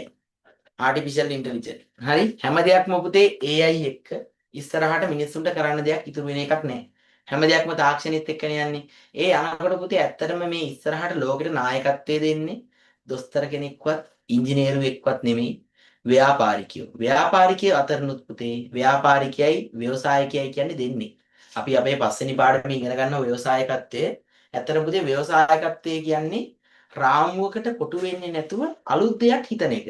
මේ ව්‍යවසායකත්වයේ කියන කොටස ඇතුලේ අපි ඉගෙන ගන්නවා ව්‍යවසායකයෝ තමයි රටකට ඕන. මම ඔයාලට පුංචි උදාහරණයක් කියන්නම්. ඔයා ජපුර කැම්පස් එකට එහෙම ගියොත් එහෙම කවදා හරි දවසක ජපුරේ තියෙන පුතේ ඔන්ටයික කියලා ව්‍යවසායකත්ව අධ්‍යනාංශය කියලා වෙනම ඩිපාර්ට්මන්ට් එකක්. ওই ඩිපාර්ට්මන්ට් එකේ පුතේ ඩිග්‍රිය කම්ප්ලීට් කරනකොට දැන් සාමාන්‍ය ජපුරට ගන්නවා අවුරුද්දකට 1219ක් හිටිය අපේ බැච් එකේ. දැන් මං හිතන්නේ 1250ක් විතර ගන්නවා. ඔය සෙට් එකෙන් පුතේ 20 දෙනෙක් වගේ ප්‍රමාණයක් ගන්නවා ඔන්ටා කියලා ඩිපාර්ට්මන්ට් එකකට. ඔන්ටා කියන්නේ ව්‍යවසායකත්ව අධ්‍යනාංශය. ওই ව්‍යවසායකත්ව අධ්‍යනාංශය කට්ටියට තියෙන විශේෂත්වය තමයි අනිත් හැම ඩිපාර්ට්මන්ට් එකකම කට්ටිය දරුවෝ යන්න වෙනවා පුතේ ට්‍රේනින් ඉන්ටර්න්ෂිප් යනවා කියලා උදේට වැට්ට යනවා හවසට ඔෆ් වෙලා එනවා රැට ලෙක්චර් යනවා කැම්පස් එකේ. ඕක තමයි ඔයා කැම්පස් ගියාට පස්සේ ඔයාගේ ජීවන රටාව වෙන්නේ. හරි අවුරුද්දක් විතර ওই කට්ට ගන්න වෙනවා. හැබැයි පුතේ ඔන්ටා කියන ඩිපාර්ට්මන්ට් එකේ කට්ටියට වැට්ට යන්නේ නැහැ. එයාලගේ ඩිග්‍රී එක කම්ප්ලීට් වෙන්නේ තමන්ගේම බිස්නස් එකක් පටන් ගත්තට පස්සේ. එයාලගේ ඩිග්‍රී එක කම්ප්ලීට් වෙන්නේ තමන්ගේම බිස්නස් එකක් පටන් ගත්තට පස්සේ. එතකොට මේ බිස්නස් එකට ඔය එක එක කට්ටිය එක එක බිස්නස් පටන් අරන් තියෙනවා. මම ඔයාලට නිකන් දැනගන්න. ඒගොල්ලෝ හැම අවුරුද්දකම තරගයක් තියෙනවා. තරගයක් තියලා එක එක ව්‍යවසායකයන්ට සම්මාන දෙනවා. ඒ සම්මාන දෙනකොට ඔය අපිට පල්ලෙහා බැජ් එකේ අපේ බැජ් එකේ නෙමෙයි පහළෙහා බැජ් එකේ උත්සවයට අපි ගියා. ඒ උත්සවයට ගියාම පළවෙනියා දෙවෙනියා වුණ මල්ලා දෙන්න අපිත් එක්ක හිටපු කොල්ල දෙන්නේ ඒ කොල්ල දෙන්නකින් එක්කෙනෙක් නම් මේ දැන් ලංකාවේ නෑ. මම කියන්නම් යාළගේ බිස්නස් එක මේ ව්‍යවසායකය මොන වගේද කියලා. හරිද? ඒකේ පළවෙනියා වෙච්ච මල්ලි කොස්පෝෂ කියලා පෝෂ එකක් හදරගෙන සමපෝෂ වගේ. එයා පුතේ ගෙදර කොස් එකතු කරනවා. කොස් එකතු කරලා කොස් වලින් පිටි හදනවා. ඒකෙන් කොස් නූඩ්ල්ස් එකක් හදනවා. කොස් පෝෂ කියලා සම්පෝෂ වගේ එකක් හදනවා. කොස් වලින් විවිධ නිෂ්පාදන හදනවා. කොස් ටොපි හදලා තමයි වැඩේ පටන් ගත්තේ. දැන් සේවකයෝ 40ක් විතර වැඩ කරනවා. එයා තමයි පළවෙනියා වුනේ. දෙවෙනියා වුනේ පුතේ පුදුම ව්‍යාපාරයක්. උන්වයාට කිව්වට පස්සේ තේරෙනවා මිනිහා පුතේ මල් ශාලාවක් කරන කෙනෙක්. අඩෝ මල් ශාලාවක් කරන කෙනෙක් කොහොමද ව්‍යවසායකයෙක් කෙනෙක්. ඕන තරම් ඉන්නවනේ මල් ශාලා කරන්නේ උන්නේ නේද? නෑ පුතේ මෙතන පොඩ්ඩක් වෙනස් කතන්දරේ. මෙතන වෙනස තමයි පුතේ මිනිහාගේ බිස්නස් එක ගෙදර ඉන්න සුරතල් සත්තු නැති වුණාට පස්සේ ඒ සුරතල් සත්තුන්ගේ අවමංගල්‍ය උත්සවේ ලෑස්ති කරලා දෙන එම්බාම් එක් කරලා දෙන මල් ශාලාවක්. අලුත්ද නැද්ද? අලුත්. කවුරුත් කරපු දෙයක්ද? නෑ කරපු දෙයක් නෙමෙයි. එහෙනම් මොකද්ද මෙතන වෙලා තියෙන්නේ? එයා රාමුවකට කොටු වෙන්නේ නැතුව කොළඹ ඉන්න මිනිස්සු සුරතල් සතාව ගෙදර මිනිස්සෙක් වගේ හදනවා කියලා දැනගත්තා. ඒ දැනගත්තු නිසා මිනිස්සු ඒ සතාගේ අවමංගල්‍ය උත්සවේ සමරන්න බැරි කමක් නැහැ කියලා පුතේ මේ සබ්ජෙක්ට් එක ඇතුලේ ඔයා ව්‍යවසායකත්වය ගැන ඉගෙන ගන්නවා. අලුත් දෙයක් පටන් අරන් කරන් යන්නේ කොහොමද කියලා ඉගෙන ගන්නවා. එහෙනම් පුතේ ඊළඟ එක තමයි මේකෙන් ඔයාගේ නිර්මාණශීලී ව්‍යවසායකත්ව කුසලතා වර්ධනය වෙනවා. ලියාගන්න නිර්මාණශීලී ව්‍යවසායකත්ව කුසලතා නිර්මාණශීලී ව්‍යවසායකත්ව කුසලතා දියුණු කර ගැනීමට නිර්මාණශීලී ව්‍යවසායකත්ව කුසලතා දියුණු කර ගැනීමට අවස්ථාව සැලසීම.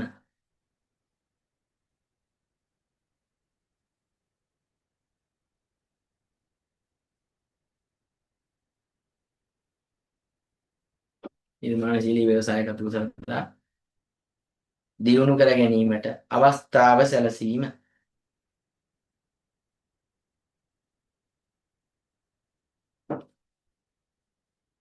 හරි. ඊළඟට පුතේ තව මේකෙන් ඔයා ඉගෙන ගන්න පුතේ බිස්නස් එකක් පටන් ගන්නෙ කොහොමද? රෙජිස්ටර් කරන්නේ කොහොමද? ණයක් ගන්නෙ කොහොමද? ඉන්ෂුරන්ස් එකක් දාගන්නේ කොහොමද? චෙක් එකක් ලියන්නේ කොහොමද? ඔයා පුතේ මේ සබ්ජෙක්ට් එක ඇතුලේ ওই වගේ දේවල් කතා කරනවා ඉගෙන ගන්නවා. එහෙනම් පුතේ තමාගේම ව්‍යාපාරයක් ආරම්භ කිරීමට හා පවත්වාගෙන යාමට අවශ්‍ය නිපුණතාවය ලැබෙනවා. ලියාගන්න ඊළඟ එක තමාගේම ව්‍යාපාරයක්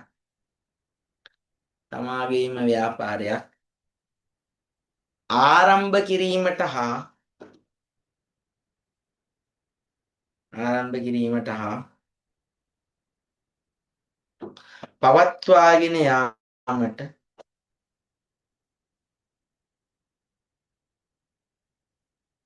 අවශ්‍ය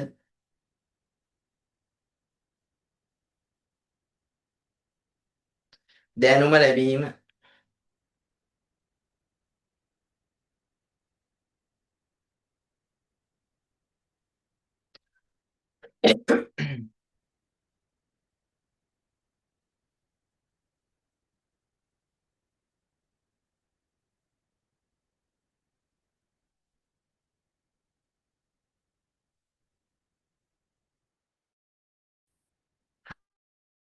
හරි නේද? හරි. එහෙනම් දැන් ඔයා ওই ලක්ෂණ පහම ලියලා නේද? හරි. ව්‍යාපාරවල ගත් ලක්ෂණ කම් ටික ඔච්චරයි. හරි. විභාගෙට අහන්නේ. ඔන්න දැන් අපි සීරියස් වැඩේට බහිනවා. මෙතන ඉඳන් ඔයාට A level වලට එන විභාගෙට අනිවාර්ය ප්‍රශ්න තමයි මෙතන ඉඳන් අපි කතා කරන්නේ. ව්‍යාපාර ඔයාට තියෙන මාතෘකාවක් ව්‍යාපාර ලෝකය කියලා. ව්‍යාපාර ලෝකය කියලා. ව්‍යාපාර ලෝකය කියන්නේ පුතේ දැන් ඇත්තටම හැම දෙයක්ම බිස්නස් නේ. දැන් ඔයාට තේරෙනවා ඇති මේ දවස්වල යුද්ධයක් යනවා. මේ යුද්ධෙත් එක්ක ඔයාට තේරෙනවා ලෝකේ පාලනය කරලා තියෙන්නේ මෙච්චර කල් දේශපාලඥයෝ නෙමෙයි රටේ ලෝකේ තියෙන ව්‍යාපාර කියලා. බිස්නස් වැටෙනකොට රටවල් ඉබේටම වැටෙනවා. ඒක නිසා පුතේ ව්‍යාපාර නැති තැන රටවල් අසාර්ථකයි. වෙනිසිවුලාව. ඔය වෙනිසිවුලාව කියන්නේ ලෝකේ වැඩිපුරම තෙල් නිදි තියෙන රටක්. හැබැයි ඒ රටේ මොකද්ද තත්ත්වය? විල්බරක් එක සල්ලි අරන් යන්න ඕන පාන් ගෙඩියක් ගන්න. මොකද්ද හේතුව? උද්දමනේ. බිස්නස් එකක් හැදිලාද? බිස්නස් හැදිලා නැහැ. මැක්ඩොනල්ඩ් කියන්නේ ව්‍යාපාරයක්. අපේ රටේ තිබුණා දැන් නැහැ මැක්ඩොනල්ඩ් කියලා ව්‍යාපාරයක්. අපි ඉස්සරහට ඉගෙන ගන්නවා ඒ ගැන. හැබැයි මැක්ඩොනල්ඩ් වගේ ව්‍යාපාර අපේ රටේ තිබ්බනම් ඒගොල්ලොන්ගේ ලාභේ සාමාන්‍ය මාස 6ක ලාභයෙන් අපේ රටේ සමස්ත ණයබරණිය කිවත හැකියි. එහෙනම් පුතේ මේ ව්‍යාපාර කියන්නේ රටකට ලෝකයකට ගොඩක් වැදගත් දෙයක්. ඒක නිසා අපි මේ ව්‍යාපාර ලෝකය කියන්නේ පවතින සියලුම ව්‍යාපාරවල සමස්ත නියෝජනයට. ව්‍යාපාර ලෝකය කියන්නේ පවතින සියලුම ව්‍යාපාරවල සමස්ත නියෝජනයට. ව්‍යාපාර ලෝකය කොහොමද හඳුන්වන්නේ පුතේ? පවතින සියලුම ව්‍යාපාරවල සමස්ත නියෝජනය. ලියාගන්න. පවතින සියලුම ව්‍යාපාරවල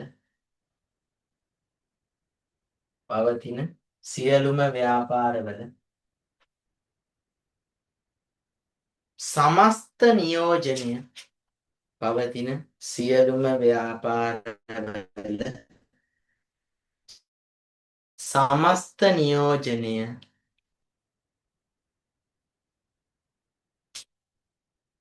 ව්‍යාපාර ලෝකය ලෙස හඳුන්වයි.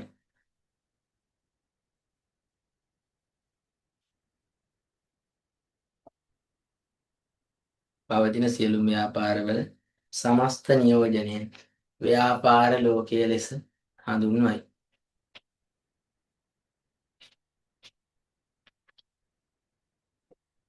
හරි පුතේ. දැන් ඔයාට තියෙනවා මාතෘකාව ඔන්න මෙතන ඉඳන් වැඩේ දිගටම ඔයාට විභාගයට වැදගත් ව්‍යාපාර. දැන් අපි ව්යාපාර අධ්‍යයනය ඉගෙන ගත්තා. චුට්ටක් මුලට යන් ව්‍යාපාර අධ්‍යයනය කිව්වේ. මිනිස් අවශ්‍යතා හා උවමනා තෘප්තිමත් කරන ඕනෑම ආර්ථික කටයුත්තක් පිළිබඳව හදාරන විෂයට තමයි අපි කිව්වේ ව්‍යාපාර අධ්‍යයනය කියලා. ව්‍යාපාර අධ්‍යයනය මොකක්ද? මිනිස් අවශ්‍යතා හා උවමනා තෘප්තිමත් කරන ඕනෑම ආර්ථික කටයුත්තක් පිළිබඳව හදාරන විෂය. දැන් පුතේ ව්‍යාපාරයක් කියන්නේ සරලව මිනිස් අවශ්‍යතා හා උවමනා තෘප්තිමත් කරන ඕනෑම ආර්ථික කටයුත්තක් හදාරන විෂය කෑල්ල හැලුවා. ඔන්න ව්‍යාපාරයක නිර්වචනය. ව්‍යාපාරයක් කියනු මිනිස් අවශ්‍යතා හා උවමනා තෘප්තිමත් කරන ඕනෑම ආර්ථික කටයුත්තක් ව්‍යාපාර. ඔන්න ව්‍යාපාරවල නිර්වචනය. තව නිර්වචනයක් තියෙනවා මේක පොඩ්ඩක් ලාමක වැඩි වගේනේ. ඒ වුණාට අපි මේක ලියමු ඉස්සෙල්ලා සරලකින් පටන් ගමු. ලියා ගන්න. ව්‍යාපාර කියන්නේ මොකක්ද කියලා. මිනිස් අවශ්‍යතා හා උවමනා තෘප්තිමත් කරන මිනිස් අවශ්‍යතා හා උවමනා තෘප්තිමත් කරන ඕනෑම ආර්ථික කටයුත්තක් මිනිස් අවශ්‍යතා හා උවමනා තෘප්තිමත් කරන ඕනෑම ආර්ථික කටයුත්තක් ව්‍යාපාර වේ.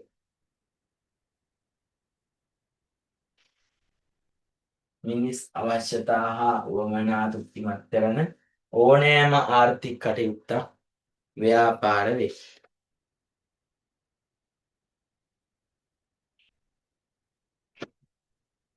හරි නේද? කාට හරි දරුවෙට ලියාගන්න එහෙම බැරි වෙනවා නම් කියන්න මැසේජ් එකක් දාන්න. හරි? ඔන්න දැන් පුතේ ඔයාට ওই නිර්වචනය ලිව්වට පස්සේ පහළ තව ඉඩ තියෙනවනේ. මෙන්න පුතේ හොඳ නිර්වචනයක්. මේක තමයි විභාගයට බලාපොරොත්තු වෙන ශක්තිමත් නිර්වචනය. හරි? ඔන්න තේරුම් ගමු. බිස්නස් වලට පුතේ ප්‍රධාන අරමුණු දෙකක් තියෙනවා. ඔයයි මමයි බිස්නස් එකක් පටන් ගත්තොත් ඔයාගේ ප්‍රධාන අරමුණ මොකක්ද? වැටුපක් ගන්නද ලාභයක් ගන්නද? බිස්නස් පටන් ගන්න. මොකටද බිස්නස් එකක්? ලාභ ලබන්න. එතකොට පුතේ ව්‍යාපාර වලට අපි ඉගෙන ගන්නවා මේ සබ්ජෙක්ට් එක ඇතුලේ ප්‍රධාන අරමුණු දෙකක් තියෙනවා. ව්‍යාපාර වල ප්‍රධාන අරමුණු දෙකක් තියෙනවා පුතේ. එකක් ලාභ අරමුණ, අනික සමාජ සුබ සාධන අරමුණ නැත්නම් ලාභ අරමුණ ආරමුණු කර නොගත් ව්‍යාපාර. ව්යාපාර ප්‍රධාන කොටස් දෙකකට කරතේ ලාභ අරමුණු කරගත් ව්‍යාපාරයි, ලාභ අරමුණු කර නොගත් ව්‍යාපාරයි. ඔන්න කතන්දරේ. ඔන්න නිර්වචනයක් මම හදන්නේ. ව්‍යාපාර වල අරමුණු දෙකක් තියෙන්න පුළුවන්. එකක් ලාභ අරමුණින් හෝ එහෙම නැත්නම් ලාභ අරමුණින් තොරව පවත්වාගෙන යන. ලාභ අරමුණින් තොරව පවත්වාගෙන යන. හරි? අන්න නිර්වචනේ ලාභ අරමුණින් හෝ ලාභ අරමුණින් තොරව පවත්වාගෙන යන. හැම ව්‍යාපාරයක්ම පුතේ මොනවද තෘප්තිමත් කරන්නේ මිනිස්සුන්ගේ අවශ්‍යතා හා උවමනා. මිනිස් අවශ්‍යතා හා උවමනා. උවමනා මොනවද කරන්නේ? තෘප්තිමත් කරනවා. නිර්වචනයේ ආයෙ මුලට ගියා. ලාභ අරමුණින් හෝ ලාභ අරමුණින් තොරව පවත්වාගෙන යන. මිනිස් අවශ්‍යතා හා උවමනා තෘප්තිමත් කිරීමට අවශ්‍ය. ඔන්න දැන් නෑ නිර්වචනේ පොඩ්ඩක් දන්නවා. මෙහෙම්ම පාඩම් කරගම් පුතේ. පස්සේ ආයෙ ඔයාලට පාරක් බල්ල මේක කොට දාගත්තේ ආයෙ මේව පෙරලන්න තියාගන්න එපා. හරි? ලාභ අරමුණින් හෝ ලාභ අරමුණින් තොරව පවත්වාගෙන යන. මිනිස් අවශ්‍යතා හා උවමනා තෘප්තිමත් කිරීමට අවශ්‍ය.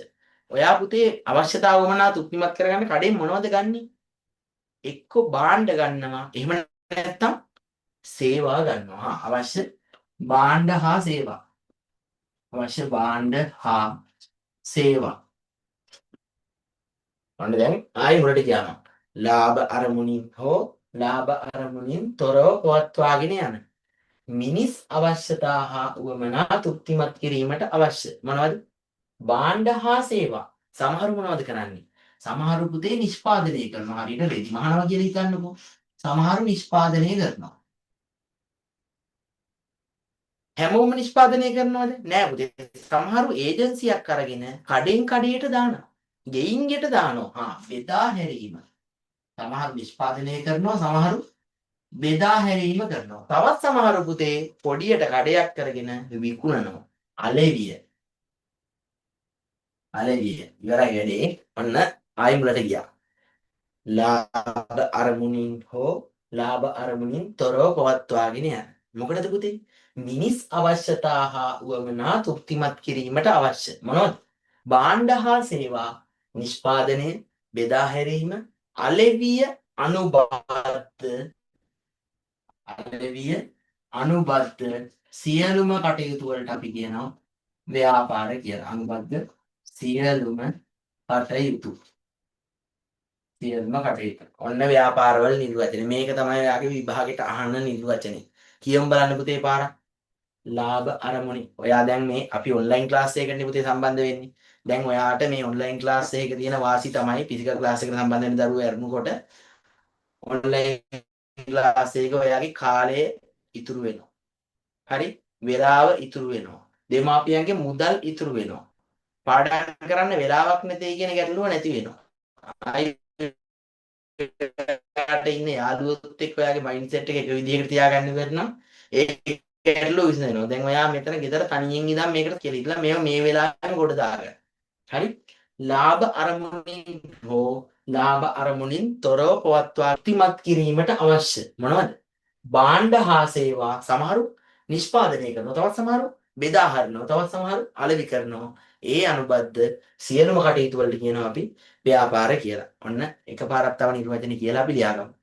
ලාභ අරමුණින් හෝ ලාභ අරමුණින් තොරව පවත්වාගෙන යන මිනිස් අවශ්‍යතා හා උවමනා තෘප්තිමත් කිරීමට අවශ්‍ය භාණ්ඩ හා සේවා නිෂ්පාදනය, බෙදා හැරීම, අලෙවිය හා අනුබද්ධ සියලුම කටයුතු වලට අපි කියනවා ව්‍යාපාර කියලා. පැහැදිලිද ව්‍යාපාරවල නිර්වචනේ?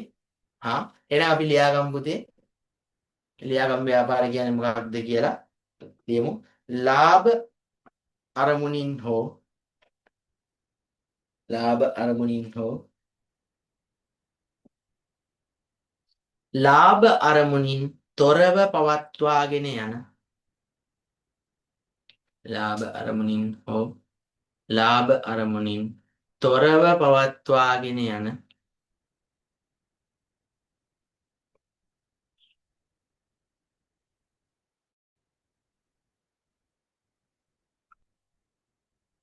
මිනිස් අවශ්‍යතා හා උවමනා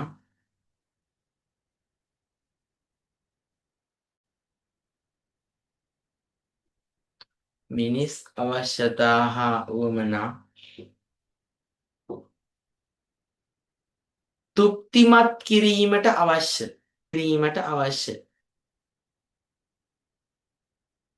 මිනිස් අවශ්‍යතා හා උවමනා තෘප්තිමත් කිරීමට අවශ්‍ය භාණ්ඩ හා සේවා නිෂ්පාදනය භාණ්ඩ හා සේවා නිෂ්පාදනය බෙදා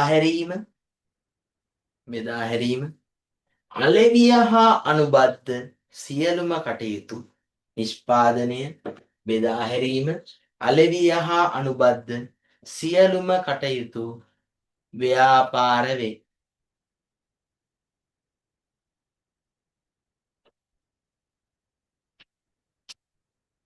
හරිද? අනේ දරුවනේ. හරි කියලා මම විශ්වාස කරනවා. ඔයාලට group chat එකට දාන්න බැරි නම් personal message එකක් හරි දාන්න මොකක් හරි ගැටලුවක් තියෙනවා නම් නොතේරෙන දෙයක් නිර්වචනේ හරි. ව්‍යාපාරයක් කරන මේක තමයි ඔයා පාඩම් කරගන්න ඕන. විභාගෙට මම කිව්වනේ අර 31 ඉඳන් 40 වෙනකන් ස්ටෙම් පුරවන්න එනවා කියලා. ස්ටෙම් පුරවනකොට මේ වෙන් දෙනවා ෂොට් එක. ලාභ අරමුණින් හෝ ලාභ අරමුණින් තොරව පවත්වාගෙන යන මිනිස් අවශ්‍යතා හා උවමනා තෘප්තිමත් කිරීමට අවශ්‍ය භාණ්ඩ හා සේවා කියලා දාලා පුතේ මේන් තැන් දෙකකට හිස්තැන් එන්න පුළුවන්. මේන් තැන් දෙකකට හිස්තැන් එන්න පුළුවන්. නැත්තම් අර කොහෙන් හරි හිස්තැන් එන්නත් පුළුවන්. දැන් එන්න. මොකද්ද මේ හිස්තැන් දෙක? නිෂ්පාදනය, බෙදා හැරීම, මෙතෙන්ට අලෙවිය. අවසාන වශයෙන් එකපාරක් කිව්වා ඊළඟ කොටසට ගියා. ලාභ අරමුණින් හෝ දැන් හැමදරුවටම මේක පාඩම් වෙන්න ඕනේ. සජීවී නොවුනත් ඔයා සජීවී වගේ හරි මම මට ඔයාව පේන්නේ නැති වුණාට ඔයාගේ වක්කීම ඔයා දරන්න ලාභ අරමුණින් හෝ ලාභ අරමුණින් තොරව පවත්වාගෙන යන මිනිස් අවශ්‍යතා හා උවමනා තෘප්තිමත් කිරීමට අවශ්‍ය භාණ්ඩ හා සේවා නිෂ්පාදනය, බෙදා හැරීම, අලෙවිය හා අනුබද්ධ සියලුම කටයුතු වලට අපි කියන මොනවා කියලාද පුතා? ව්‍යාපාර කියලා. පැහැදිලිනේ? ඕක තමයි අපි කතා කරපු කතන්දරේ. දැන් ව්‍යාපාරවල නිර්වචනය කාටවත් ගැටලුවක් නැති වෙයි කියලා මම විශ්වාස කරනවා. අපි යනවා පුතේ ඊළඟට වැදගත් කොටසක් තියෙනවා. ව්‍යාපාර වර්ගීකරණය අතිශය වැදගත්. ව්‍යාපාර වර්ගීකරණය. හරි? ව්‍යාපාර වර්ගීකරණය. හරි පුතේ හැම දරුවම අහගෙන සජීවීව ගැටලු තියෙනවා නම් ඔයා මෙහෙම්ම පාඩම් කරලා මේවා ගොඩ දාගන්න ආයි පස්සේ පාඩම් කරන්න ඕන නැහැ. ව්‍යාපාර වර්ග කරන්න යන්නේ. ව්‍යාපාර පුතේ වර්ග කරන්න යන්නේ අපි ව්‍යාපාර හැදෙන්නේ ප්‍රධාන කොටස් දෙකක එකතුවෙන්. බිස්නස් එහෙම නැත්නම් ව්‍යාපාර හැදෙන්නේ ප්‍රධාන කොටස් දෙකක එකතුවෙන් පුතේ. ව්‍යාපාර හැදෙන්නේ ප්‍රධාන කොටස් දෙකක එකතුවෙන්. එක පැත්තක් පුතේ මම නම් කරනවා කර්මාන්ත කියලා. අනිත් පැත්ත මම නම් කරනවා වාණිජ්‍ය කියලා. ව්‍යාපාර හැදෙන්නේ ප්‍රධාන කොටස් දෙකක එකතුවෙන්. එක පැත්තක් වාණිජ්‍ය. ව්‍යාපාරය දෙන්නේ කොටස් දෙකක එකතුවෙන් මොනවද පුතේ? කර්මාන්තයි වාණිජ්‍යයි. ඔන්න ව්‍යාපාර ප්‍රධාන කොටස් දෙකයි කර්මාන්තයි වාණිජ්‍යයි. හරි? ඔන්න හොයාගන්න. ඊට පස්සේ අපි ඉස්සෙල්ලා එක පැත්තක් ඉවර කරන් ඉන්නේ. මුලින්ම කතා කරමු කර්මාන්ත. පුතේ අපි කර්මාන්ත ප්‍රධාන කොටස් දෙකකට ගන්නවා පුතේ. එකක් ප්‍රාථමික කර්මාන්ත, අනික ද්විතීක කර්මාන්ත. ප්‍රාථමික කර්මාන්ත කියලා එකක් හදනවා. අනික ද්විතීක කර්මාන්ත. කර්මාන්ත ප්‍රධාන කොටස් දෙකයි. එකක් ප්‍රාථමික කර්මාන්ත, අනික ද්විතීක කර්මාන්ත. ව්‍යාපාර හැදෙන්නේ කොටස් දෙකක එකතුවෙන්. එකක් කර්මාන්ත, අනික වාණිජ්‍ය. කර්මාන්ත කොටස් දෙකයි. එකක් ප්‍රාථමික කර්මාන්ත, අනික ද්විතීක කර්මාන්ත. ඔන්න තේරුම් ගන්න ඕන කතාවක් මම දැන් කියනවා. අහගන්න. කෙනෙක් ස්වභාව දහමින් ලැබෙන දේවල් ඒ විදිහටම අරගෙන ව්‍යාපාර කරනවා නම් අපි ඒවට කියනවා ප්‍රාථමික කර්මාන්ත. කෙනෙක් ස්වභාව දහමින් ලැබෙන දේවල් ඒ විදිහටම අරගෙන ව්‍යාපාර කරනවා නම් අපි ඒවට කියනවා ප්‍රාථමික කර්මාන්ත කියලා. ඔන්න ආයි චුට්ටක් මුලට ගියා. ව්‍යාපාර හැදෙන කොටස් දෙක එකතු වෙන්නේ මොනවද? කර්මාන්තයි වාණිජ්‍යයි. කර්මාන්ත කොටස් දෙකයි. එකක් ප්‍රාථමික කර්මාන්ත, අනික ද්විතීක කර්මාන්ත. ස්වභාව දහමින් ලැබෙන දේවල් ඒ විදිහටම අරගෙන කෙනෙක් ව්‍යාපාර කරනවා නම් අපි ඒවට කියනවා ප්‍රාථමික කර්මාන්ත කියලා. ඔයා ඉගෙන ගන්නවා පුතේ ඒ ලෙවල් වලට ප්‍රාථමික කර්මාන්ත 5. ඔයා ඉගෙන ගන්නවා ප්‍රාථමික කර්මාන්ත 5. පළවෙනි එක පුතේ කුෂි. පළවෙනි එක නා කුෂි. කුෂි කියන්නේ පුතේ කෙනෙක් මොනවා හරි වවනවා. එළවලු වවනවා. වවලා මුකුත් කරන්නේ නැහැ. එහෙම්මම පොළට දානවා. එහෙම්මම විකුණනවා. ප්‍රාථමිකයි. හරි? කුෂි. කෙනෙක් කුඹුරු කරනවා, වී ටික ගන්නවා, එහෙම්මම විකුණනවා. ප්‍රාථමිකයි. ප්‍රාථමිකයි. හරි? දෙවෙනි එක පුතේ වන. වන. වන කියන්නේ පුතේ කෙනෙක් කැලේට යනවා, දර ටිකක් අහුල ගන්නවා. එහෙම්ම පාරයිනේ තියාගෙන විකුණනවා. කෙනෙක් කැලේට යනවා, මාදන් ටිකක් කඩා ගන්නවා. රසම රස මාදන් කියලා බෝඩ් එකක් ගහනවා. එයා දැකලා ඇති පාරවල්ලායිනේ. බෝඩ් එකක් ගහනවා නිකම්ම විකුණනවා. වන. ස්වභාව දහමින් ලැබෙන දේවල් ඒ විදිහටම. ඔන්න දැන් ප්‍රාථමිකව දෙකක් දාන්න. කුෂි වන. තුන්වෙනි එක පුතේ දීවර. තුන්වෙනි එක දීවර. දීවර කියන්නේ පුතේ කෙනෙක් මාළු වල්ලනවා. මාළු වල්ලලා ගත්තා වැව ළඟ තියාගෙනම විකුණනවා. සැමන් හදන්නේ යන්නේ නැහැ. ජාඩි දාන්න යන්නේ නැහැ. නිකම්ම විකුණනවා. හරි? ඔන්න දැන් ඔයා ප්‍රාථමික ඒවා තුනක් දාන්න. කුෂි, වන, දීවර. හතරවෙනි එක පුතේ පතල් හා කැණීම්. හතරවෙනි එක පතල් හා කැණීම්. හතරවෙනි එක පතල් හා කැණීම්. අන්න දැන් ඔයා හතරක් දාන්නවා. පළවෙනි එක මොකද්ද? කුෂි. දෙවෙනි එක වන, තුන දීවර, පතල් හා කැණීම්. ඊට පස්සේ පුතේ පතල් හා කැණීම් කියන එකත් මම ඔයාලට උදාහරණයක් කියන්නම්. කෙනෙක් පතලක් කාරනවා, මැණිකක් හම්බෙනවා, ආභරණ හදන්න යන්නේ නැහැ. උපමට්ටම් කරන්න යන්නේ නැහැ. විනිල් මැණික් හොයන් ගිහලා නිකම්ම විකුණනවා. ප්‍රාථමිකයි වෙනස් කරේ නැහැ. හරි? අවසාන එක පුතේ පශු සම්පත්. පශු සම්පත් කියන්නේ පුතේ පශු සම්පත්. පශු සම්පත් කියන්නේ ගෙදර ඉන්න බල්ලා පූසා ලෙඩ වුණා නම් යන්නේ මොන ડોක්ටර් ළඟටද? පශු වෛද්‍ය ළඟට. පශු සම්පත් කියන්නේ පුතේ සත්ත්ව පාලනයට. කෙනෙක් කුකුල්ලෝ ඇති කරනවා, බිත්තර ගන්නවා, බිත්තර ටික එහෙම විකුණනවා. කෙනෙක් කරක් ඇති කරනවා, කිරි ටික ගන්නවා, එහෙම එලකිරි විදියට විකුණනවා. වෙනස් කිරීමක් කරන්නේ නැහැ ප්‍රාථමිකයි. ඔන්න ආයි මුලට ගියා. ව්‍යාපාර ප්‍රධාන කොටස් දෙකක එකතු වෙන දෙන්නේ එකක් කර්මාන්ත, අනික වාණිජ්‍ය. කර්මාන්ත කොටස් දෙකයි එකක් ප්‍රාථමික කර්මාන්ත, අනික ද්විතීක කර්මාන්ත. ප්‍රාථමික කර්මාන්ත පහයි කුෂි, වන, දීවර, පතල් හා ගැනීම, පශු සම්පත්. කොහොම පාඩම්ෙදී කියලා මම විශ්වාස කරනවා කුෂි, වන, දීවර, පතල් හා ගැනීම, පශු සම්පත්. ලියන්න එපා දරුවෝ. හරි? ළමයි ලියන්න එපා කවුරුත්. අපි ලියන්න වෙලාවක් දෙනවා. ඒ වෙලාවේ ලියාගන්න එක මෙහෙම පාඩම් කරගන්න එක තමයි ඔයා වටින්නේ. දැන් අපි යනවා පුතේ ද්විතීක. දැන් මම ප්‍රාථමික කියන්නේ ස්වභාව දහමෙන් ලැබෙන දේවල් ඒ විදිහටම ගන්න කියලා ඔයාලට කිව්වනේ. ද්විතීක කියන්නේ පුතේ ස්වභාව දහමෙන් ගන්න දේවල් කිසියම් වෙනස් කිරීමකට ලක් කරලා කෙනෙක් ව්‍යාපාර කරනවා නම් අපි ඒවට කියනවා ද්විතීක කියලා. ද්විතීකයි කියන්නේ ස්වභාව දහමෙන් ගන්න දේවල් කිසියම් වෙනසකට ලක් කරනවා නම්. පුතේ ද්විතීක ඒව ඔයා ඉගෙන ගන්නවා තුනක්. ද්විතීකේ ඔයා ඉගෙන ගන්නවා තුනක්. මේ නම් තුන මතක තියාගන්න වැදගත්. පළවෙනි එක නම් පුතේ පෙරළු. පළවෙනි එක නම් පෙරළු. දෙවනියා ගැලපුම්. දෙවනියා ගැලපුම්. තුන්වෙනියා ඉදිකිරීම. එකින් එක කතා කරනවා. ද්විතීක කර්මාන්ත තුනයි පෙරළුම්, ගැලපුම්, ඉදිකිරීම. ඔන්න දැන් මම කියලා දෙනවා පෙරළුම්. පෙරළුම් කියන්නේ පුතේ ඔයා ගන්නවා කුෂි අංශයෙන් ප්‍රාථමික අංශයෙන් ගන්නවා මාළු වල්ලනවා. මාළු වල්ලලා ටින් මාළු කරලා විකුණනවා. මාළු මොනෝ බවට පෙරළුවද? ටින් මාළු. මාළු වල්ලලා කරවල කරා. පෙරළු. හරි? වෙනස් වෙලාද නැද්ද? වෙනස් වෙලා. ගැලපුම් කියන්නේ පුතේ පතල්හා ගැනීම වලින් මැණිකක් හම්බුණා. ආකර්ෂණය වෙනමයි අපල දුරු වෙනමයි කියලා නවරත්න මුද්දක් හදලා විකුණනවා. ගැලපුවා. හරි? අරගෙන ගැලපුවා. ඔන්න ගැලපුම්. පෙරළුම් ගැලපුම්. ඉදිකිරීම කියන්නේ පුතේ වනයෙන් දැව ටික ගත්තා. ගෙයක් හදනකොට මුදුන් පරාලේ විදිහට දැව ටික ගත්තා. ඉදිකිරීම. ඔන්න ද්විතීකේව තුනයි පෙරළුම්, ගැලපුම්, ඉදිකිරීම. ඔන්න ආයි මුලට යනවා. දැන් ඔන්න අපි කර්මාන්ත පැත්ත ඕකේ. හරි? කර්මාන්ත පැත්ත ඕකේ. ව්‍යාපාරය දෙන්නේ කොටස් දෙකයි. එකක් කර්මාන්ත, අනික වාණිජ්‍ය. කර්මාන්ත ප්‍රධාන කොටස් දෙකයි. එකක් ප්‍රාථමික කර්මාන්ත, අනික පුතේ ද්විතීක කර්මාන්ත.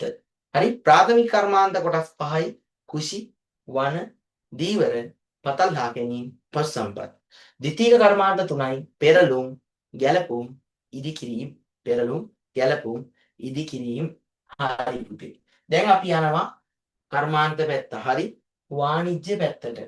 වාණිජ්‍ය පැත්තට යනවා. පුතේ වාණිජ්‍යත් හැදෙන්නේ අර වගේමයි කොටස් දෙකක එකතු වෙයි. වාණිජ්‍යත් හැදෙන්නේ කොටස් දෙකක එකතු වෙයි. එක පැත්තක් පුතේ මම නම් කරනවා වෙළඳාම කියලා. වාණිජ්‍ය හැදෙන්නේ කොටස් දෙකක එකතු වෙයි. එක පැත්තක් මම නම් කරනවා වෙළඳාම කියලා. අනිත් පැත්ත මම නම් කරනවා පුතේ උපකාරක සේවා කියලා. උපකාරක සේවා කියලා. වාණිජ්‍ය හැදෙන්නේ කොටස් දෙකක එකතු වෙයි මොනවද? වෙළඳාමයි උපකාරක සේවායි. ඔන්න ආයි මුලට ගියා. මෙන්න මෙහෙමයි විභාගෙට අහන්නේ. ව්‍යාපාර හිස්තැනක් හා හිස්තැනක එකතු වෙමින් බිහි වේ. එහෙනම් ව්‍යාපාර බිහි වෙන්නේ හිස්තැන දෙක මොනවද? කර්මාන්තයි වාණිජ්‍යයි. කර්මාන්ත කොටස් දෙකකින් මොනවද? ප්‍රාථමිකයි ද්විතීකයි. ප්‍රාථමික ඒවා පහයි.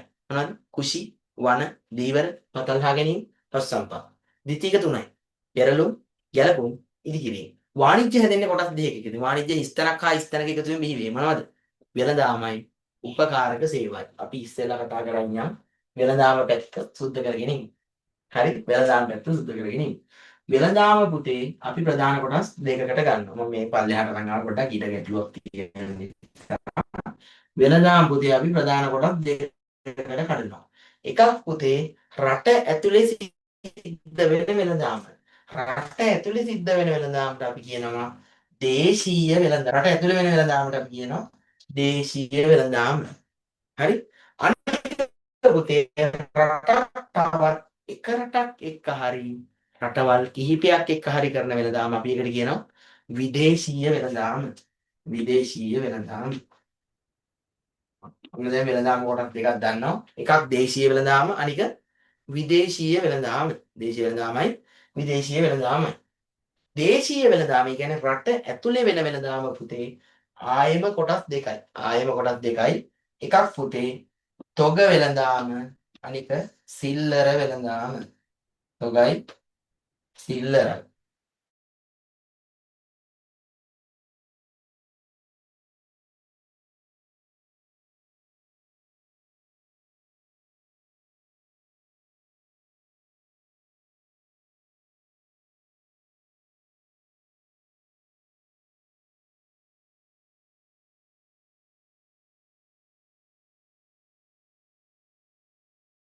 වෙළඳාම කොටස් දෙකයි. රට ඇතුලේ වෙනවනම් දේශීය වෙළඳාම. රටක් තවත් එක රටක් එක රටවල් කිහිපයක් එක්ක හරි කරනවා නම් විදේශීය වෙළඳාම. දේශීය වෙළඳාම පුතේ කොටස් දෙකයි. එකක් තොග වෙළඳාම අනික සිල්ලර වෙළඳාම. තොග කියන්නේ පුතේ මුදලාල්ලාට විකුණන එක. මේ වෙළඳාම කියන්නේ 11 වෙනි පාඩම. හරි පාඩමේ සම්පූර්ණයෙන් කතා කරනවා. තොග වෙළඳාම කියන්නේ පුතේ නැවත විකිණීමෙන් මිලදී ගන්න කට්ටියට විකුණනවා නම් නැවත විකිණීමේ චේතනාවෙන් මිලදී ගන්න කට්ටියට විකුණනවා නම් අපි ඒක කියනවා තොග වෙළඳාම. මේව මෙතෙන්දි පාඩම් කරන්න අවශ්‍ය නැහැ. සිල්ලර වෙළඳාම කියන්නේ පුතේ අවසාන පාරිභෝගිකයන්ට විකුණනවා නම් අපි ඒකට කියනවා සිල්ලර වෙළඳාම කියලා. විදේශ වෙළඳාම පුතේ ප්‍රධාන කොටස් දෙකයි. විදේශ වෙළඳාම ප්‍රධාන කොටස් දෙකයි. එකක් පුතේ අපේ දෙයක් රට යවන එක. එකක් අපේ දෙයක් රට යවන එක. අපේ දෙයක් රට යවනවා නම් අපි ඒකට කියනවා අපනයන වෙළඳාම. මොකද පුතේ අපේ දෙයක් රට යවනවා නම් අපනයන වෙළඳාම.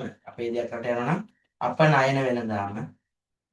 අනුන්ගෙන් දෙයක් ගෙන්න ගන්නවා නම් අනුන්ගෙන් ගෙන්න ගන්නවා. අපේ රටට තෙල් අනුන්ගෙන් ගෙන්න ගන්නවා. මොකද ආනයන වෙළඳාම. ආනයන වෙළඳාම. ඔන්න වෙළඳාම පැත්තත් ක්ලියර්. වෙළඳාම කොටස් දෙකයි දේශීයයි විදේශීයයි. දේශීය කොටස් දෙකයි තොගයි සිල්ලරයි. විදේශීය කොටස් දෙකයි අපනයනයි ආනයනයි. අපනයන ආනයන ආයි පැටලෙනවද නැහැ. අපේ දෙයක් රට යවනවා නම් අපනයන අනුන්ගෙන් දෙයක් ගෙන්න ගන්නවා නම් ආනයන. දැන් ඔන්න අවසානම කොටස උපකාරක සේවා. උපකාරක සේවා කියන්නේ පුතේ වෙළඳාම විතරක් තිබ්බට බිස්නස් ගොඩ යන්නේ නැහැ. වෙළඳාම විතරක් මදි. වෙළඳාම ගොඩ යන්න සාර්ථකව කරගෙන යන්න සහාය වෙන සේවාවක් තියෙනවා. වෙළඳාම සාර්ථකව කරගෙන යන්න සහාය වෙන සේවාවක් තියෙනවා. එහෙම වෙළඳාම සාර්ථකව කරගෙන යන්න සහාය වෙන සේවාවන්ට අපි කියනවා උපකාරක සේවා කියලා. මොනවද උපකාරක සේවා කියන්නේ? වෙළඳාම සාර්ථකව කරගෙන යාමට සහාය වන සේවා. පැහැදිලිද? උපකාරක සේවා කියන්නේ වෙළඳාම සාර්ථකව කරගෙන යාමට සහාය වන සේවා. ඔයා ඉගෙන ගන්නවා පුතේ BS විෂය ඇතුළත උපකාරක සේවා 5. පළවෙනි එක තමයි පුතේ බිස්නස් කරගෙන යන්න ඔයාට උවමනා වෙන පළවෙනි උපකාරක සේවාව තමයි පුතේ බැංකු. මොකටද පුතේ බැංකු? සල්ලි තැන්පත් කරන්නත් බැංකුව ඕන.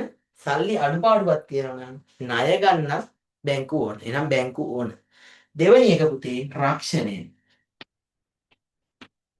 රක්ෂණය. රක්ෂණය මොකටද පුතේ? රක්ෂණය මොකටද? ව්‍යාපාර ගිනි ගන්න පුළුවන්. හොරු පනින්න පුළුවන්. ව්‍යාපාරයට කොහේ හරි අහක යන එකෙක් ඇවිල්ලා වාහනයක්වත් දන්නත් පුළුවන්. ඉන්න සේවකයෝ ගහගෙන කැරලි කෝලහල වෙලා මොකක් හරි ගැටුමක් වෙන්නත් පුළුවන්. සේවකෙක් වැඩ කරනකොට එයාට කරන්ට් එක වදින්න පුළුවන්. අතපය කැපෙන්න පුළුවන්. මොකක් හරි දෙයක් වෙන්න පුළුවන්. ව්‍යාපාරේ ගිනි අරගෙන පහුවෙන්දට කඩේ අරින්න බැරි වෙන්න පුළුවන්. නේද? ওই ඕනම හේතුවක් නිසා පුතේ ව්‍යාපාර වලට අවදානම තියෙනවා. ඉන්ෂුරන්ස් එකක් තිබ්බනම් හොඳයි රක්ෂණයක් උපකාරක සේවාවක්. බැංකු රක්ෂණය. හරි බැංකු හරි රක්ෂණය හරි. ඊට පස්සේ පුතේ කොච්චර හොඳ ප්‍රොඩක්ට් එකක් හැදුවත් වැඩක් නැහැ. අපිට මේක පාරිභෝගිකයෝ ළඟට අරන් යන්න ට්‍රාන්ස්පෝර්ට් එකක් තියෙනවා. නැත්නම් වැඩක් නැහැ. කොච්චර හොඳ දේවල් තිබ්බත් වැඩක් නැහැ. බඩු ගන්න තැනක් නැත්නම් ටීවී එකේ ඇඩ් එක ගියාට වැඩක් නැහැ. කඩේට ගිහිල්ලා බඩු අහනකොට බඩු තියෙන්න ඕන. එහෙනම් පුතේ ප්‍රවාහණය ඕන. ප්‍රවාහණය ඕන. ප්‍රවාහණය ඕන. බැංකුව ඕන. රක්ෂණය ඕන. ප්‍රවාහණය ඕන. හරි? ඒ වගේම පුතේ අපිට මොකක්ද ඕන? කතා බහ කරන්න ඕන කට්ටියත් එක්ක තියෙන දේවල් ගැන කියන්න ඕන. දැන් මගේ පන්තිය ගැන ඔයාලා දැනගත්තේ. මෙතන ඉන්න දරුවෝ ටික දැනගත්තේ කොහොමද? පන්තියේ ඉන්න දරුවෝ ටික පන්තිය කිව්වා නිසා දන්නවා. ආයි අනිත් පිරිස දන්නවා අපේ මේ ඇඩ්වර්ටයිස්මන්ට් එක කරා ඔන්ලයින් ක්ලාස් එක කරපු. එතකොට පුතේ sannivedanaya ව්‍යාපාර කරගෙන යන වෙළඳාම් විතරක් බෑ. sannivedanayත් වැදගත්. හරි? ව්‍යාපාර කරගෙන යන sannivedanayත් වැදගත්. sannivedanaya වැදගත්. හරි ඔන්න දැන් දානවා උපකාරක සේවා හතරක්. බැංකු, රක්ෂණය, ප්‍රවාහනය, sannivedanaya. අවසානික පුතේ මේ මොනෝ තිබ්බත් වැඩක් නැහැ.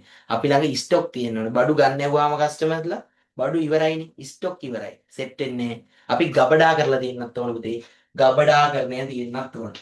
ගබඩා කරණය තියෙන්නත් ඕන. ගබඩාකරණය තියෙන්නත් ඕන. ඔන්න පුතේ දැන් සමස්තය දන්නවා උපකාරක සේවා පහයි බැංකු රක්ෂණය ප්‍රවාහනය sannivedanaya ගබඩාකරණය. ඔන්න මම ආයි මුල ඉඳන් එනවා. මුල ඉඳන් එනවා ව්‍යාපාර වර්ගීකරණය. ඔච්චරයි සමස්තය විභාගෙට වැඩ ගොඩක් වෙනවා. අමතර දෙනුමට චූටි දේවල් ටිකක් කියලා ඉන්නම් මෙහෙමම. හරි ප්‍රධාන කොටස් දෙකයි. මෙහෙම කියලා ඉන්නම්. මේ බැංකු කිව්වේ පුතේ ඔයාගේ 7 වෙනි පාඩම. හරිද? මේ රක්ෂණය කිව්වේ ඔයා 12 වසර ඉගෙන ගන්න 8 වෙනි පාඩම. ප්‍රවාහනය කිව්වේ ඔයා ඉගෙන ගන්න ඇත්තට මේ sannivedana තමයි යාගේ 9 වෙනි පාඩම.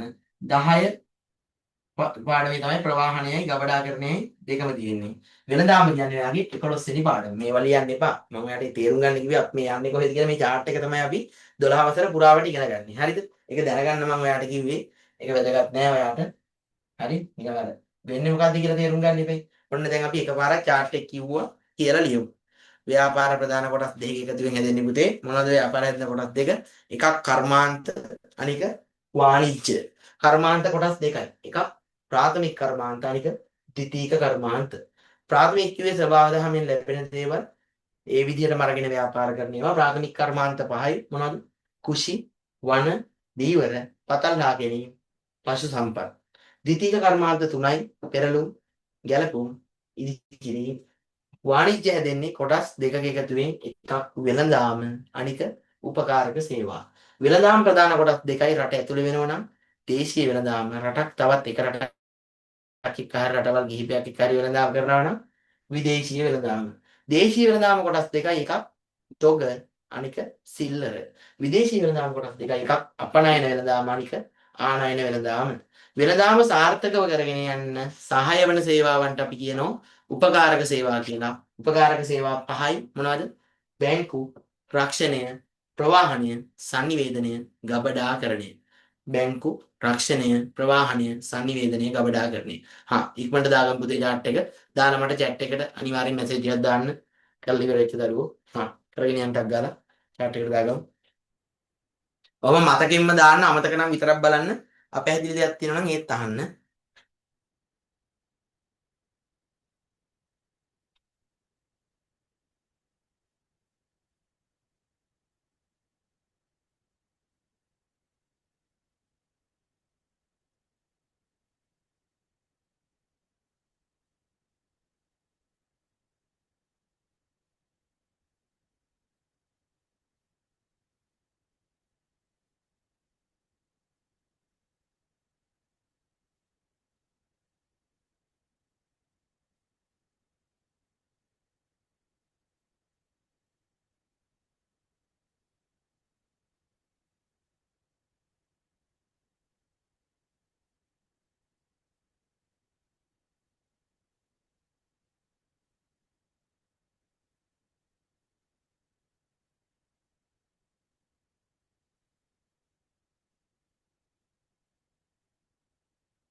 chat එකට දාන්න පුතේ ඉවර වෙච්ච දරුවෝ.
හරිද පුතේ?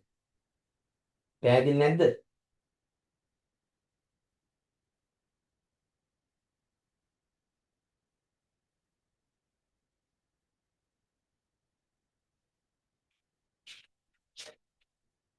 පොඩ chat එකට දානවද? ඉවර වෙච්ච දරුවෝ.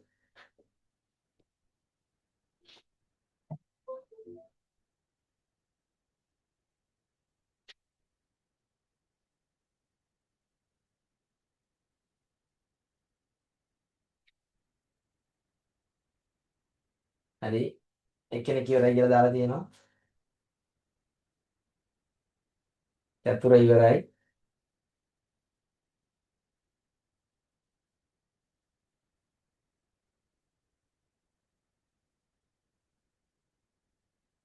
අනිත් පුතාලා තාම ඉවර නැද්ද? ප්‍රාථමිකයි ද්විතීකයි. ප්‍රාථමික ඒව 5යි කුෂි වන දීවර පතල්ලා ගැනීම පශු සම්පත්. ද්විතීක ඒව 3යි පෙරළුම් ගැලපුම් ඉදිකිරීම. වාණිජ්‍ය හැදෙන්නේ කොටස් දෙකක එකතු වීම වෙළඳාමයි උපකාරක සේවයි. වෙළඳාම කොටස් දෙකයි රට ඇතුළේ වෙනවා නම් දේශීය වෙළඳාම නැත්නම් විදේශීය වෙළඳාම. දෙන්නෙක් ඉවරයි. දේශීය වෙළඳාම කොටස් දෙකයි තොගයි සිල්ලරයි. විදේශීය වෙළඳාම කොටස් දෙකයි අපනයනයි ආනයනයි. උපකාරක සේවා 5යි මොනවද?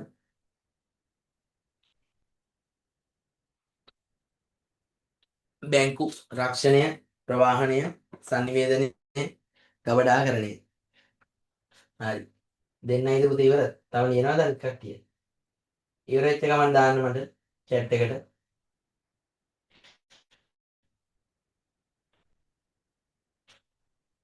එතකොට ඉතුරු කොටස ලැතැයි අපිට.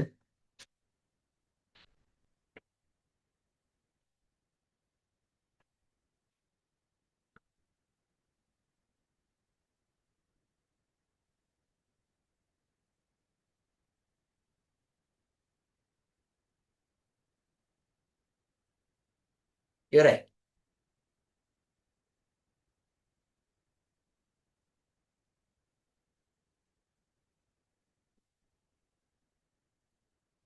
හරි නේද? මම විශ්වාස කරනවා ඉවරයි තී කියලා.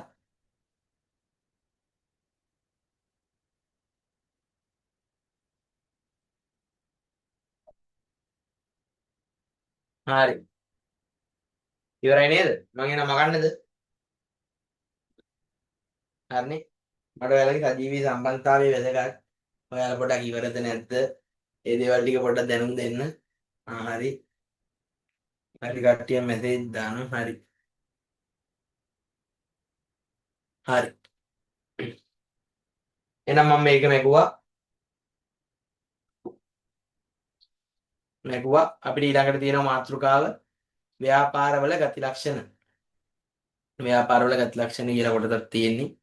ගති ලක්ෂණ කියන කොටස ගැන දැන් අපි කතා කරන්න යන්නේ. හරි නේද? හරිනේ. හරි. මම මේක අයින් කරා. ව්‍යාපාර වර්ගීකරණය හරි.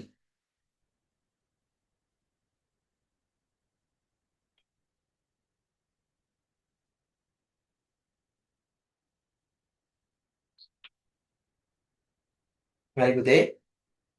දැන් අපි කතා කරනවා ව්‍යාපාරවල ගති ලක්ෂණ. ඇත්තටම පුතේ ගති ලක්ෂණ කියන්නේ ඕනම ව්‍යාපාරයක ගති ලක්ෂණ. අපි දැන් කතා කරන්නේ ව්‍යාපාරවල ගති ලක්ෂණ. මේ කොටසේදී අපි ඉගෙන ගන්නේ ඕනෑම ව්‍යාපාරයක ගති ලක්ෂණ. ඔයා ඉගෙන ගන්නවා පුතේ මේ කොටස ඇතුලේ ඕනම ව්‍යාපාරයක ගති ලක්ෂණ තියෙනවා 7ක්. ඕනම ව්‍යාපාරයක ගති ලක්ෂණ තියෙනවා 7ක්. අපි මේ කොටස ඇතුලේ ඉගෙන ගන්නේ අන්න ඒ ගති ලක්ෂණ 7. හරි? එතකොට මේක පුතේ හැම ව්‍යාපාරයකටම පොදුයි. ව්‍යාපාරවල පළවෙනි ගති ලක්ෂණය තමයි අපි මේවා එකින් එක විස්තර කරනවා. පළවෙනි එක තමයි පුතේ විකුණුම් හෝ හුවමාරුවක් සිදුවීම.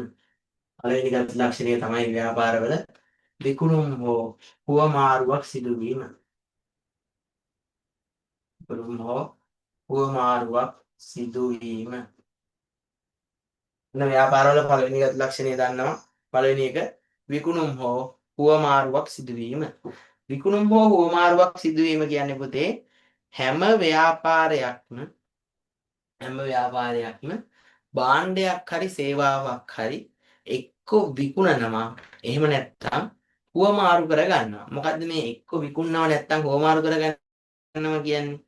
ඔයාලා පොඩ්ඩක් ওই පාර යනකොට යතුරු පැදි විකුණන තැන්වල එහෙම බලන්න.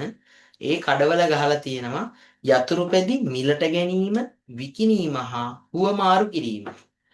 සමහර වෙලාවට සිංගර් එකේ අභාංශිකේ එහෙම ගහලා තියෙනවා. ඔබේ පැරණි රූපවාහිනිය අන්ත්‍රය අපට ලබා දී අලුත් රූපවාහිනියක් රැගෙන යන්න. මොකද එතනදී වෙන්නේ? හුවමාරුවක්. එහෙනම් පුතේ හැම ව්‍යාපාරයක්ම එක්ක විකුණනවා. එහෙම නැත්නම් හුවමාරු කරගන්නවා. ඔන්න එහෙනම් ව්‍යාපාරවල පළවෙනි ගති ලක්ෂණය විකුණුම් හෝ හුවමාරුවක් සිදුවීම. මොකද ව්‍යාපාරවල පළවෙනි ගති ලක්ෂණය විකුණුම් හෝ හුවමාරුවක් සිදුවීම. හරි? අපි ওই ගති ලක්ෂණය ගැන ඔහොමම ලියන් යම්. එතකොට ලේසි නැත්නම් ඔයාලට ගැටලුවක් වෙන නිසා ඔහොම ලියාගන්න විකුණුම් හෝ හුවමාරුවක් සිදුවීම ගැන ලියන්න. සෑම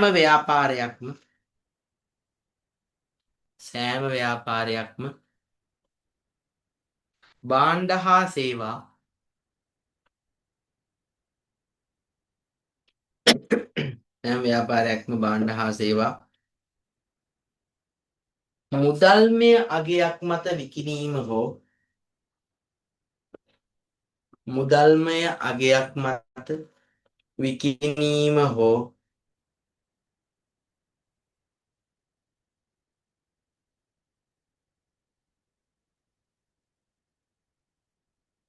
හුවමාරු කිරීම සිදු කරයි.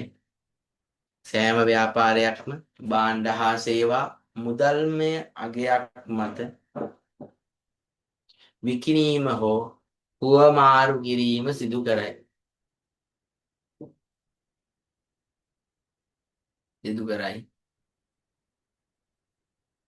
මෙය ව්‍යාපාරවල ගති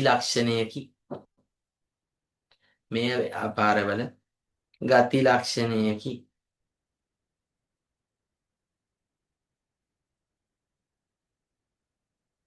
හරි. පළවෙනි ගති ලක්ෂණය හරි. පළවෙනි එක තමයි විකුණුම් හෝ හුවමාරුවක් සිදුවීම. ව්‍යාපාරවල පුතා දෙවැනි ගති ලක්ෂණය තමයි භාණ්ඩ හා සේවා ගනුදෙනු සිදුවීම. දෙවැනි ගති ලක්ෂණය තමයි භාණ්ඩ හා සේවා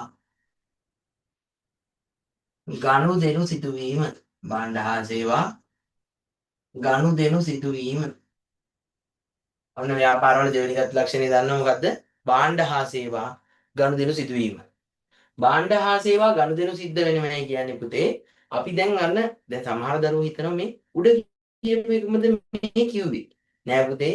විකුණුම් හෝ හුවමාරුවක් සිදුවීමයි භාණ්ඩ හා සේවා ගනුදෙනු සිදුවීමයි දෙකක්. විකුණුම් හෝ හුවමාරුවක් සිද්ධ වෙනවයි කිව්වේ හැම ව්‍යාපාරයක්ම එක්ක විකුණනවා. එහෙම නැත්නම් හුවමාරු කර ගන්නවා. භාණ්ඩ හා සේවා ගනුදෙනු සිද්ධ වෙනවයි කියන්නේ පුතේ ව්‍යාපාර විකුණන්නේ එක්ක භාණ්ඩ එහෙම නැත්නම් සේවා කියලා ඔයා පිළිගන්නවනේ. ඒ භාණ්ඩයි සේවායි විකුණන්න ව්‍යාපාරයට එන්නේ කොහොමද? එක්ක ව්‍යාපාරය තව ව්‍යාපාරයකින් මිලදී ගන්න ඕන. එහෙම නැත්නම් ව්‍යාපාරය විසින්ම නිපදවා ගන්න ඕන. එක්ක මොකක්ද කරන්න ඕන? එක්ක වෙන කොහෙන් හරි කඩේකින් මිලදී ගන්න ඕන. එහෙම නැත්නම් පුතේ මිලදී ගන්නේ නැතුව තමන්ම හදන්න ඕන. හරි ඔන්න ව්‍යාපාරවල ගත් ලක්ෂණ දෙකයි. ගත් ලක්ෂණ දෙකෙන් පළවෙනි එක තමයි විකුණුම් හෝ හුවමාරුවක් සිදුවීම. දෙවෙනි එක භාණ්ඩ හා සේවා ගනුදෙනු සිදුවීම. භාණ්ඩ හා සේවා ගනුදෙනු සිද්ධ වෙනවා කියන්නේ පුතේ මොකද්ද වෙන්නේ?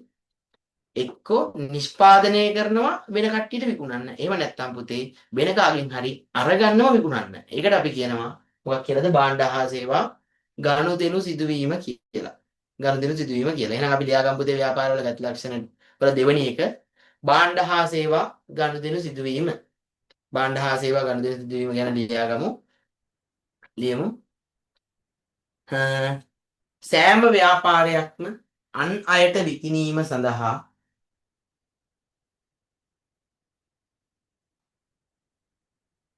සෑම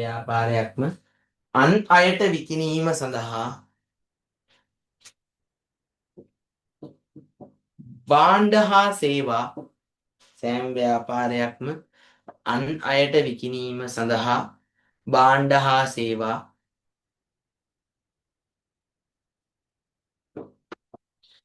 නිෂ්පාදනය හෝ මිලට ගැනීම සිදු කරයි.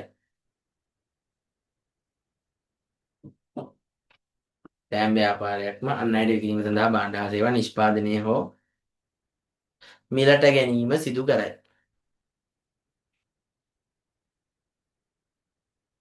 හරි නේද පුතා? හරි. ඔන්න ගත් ලක්ෂණ දෙකක් දන්න. ඔයා ওই විස්තර කිරීම පාඩම් කරන්න අවශ්‍ය නැහැ. ලක්ෂණ ටික දැනගත්තා නම් එච්චරයි. පළවෙනි එක මොකද්ද?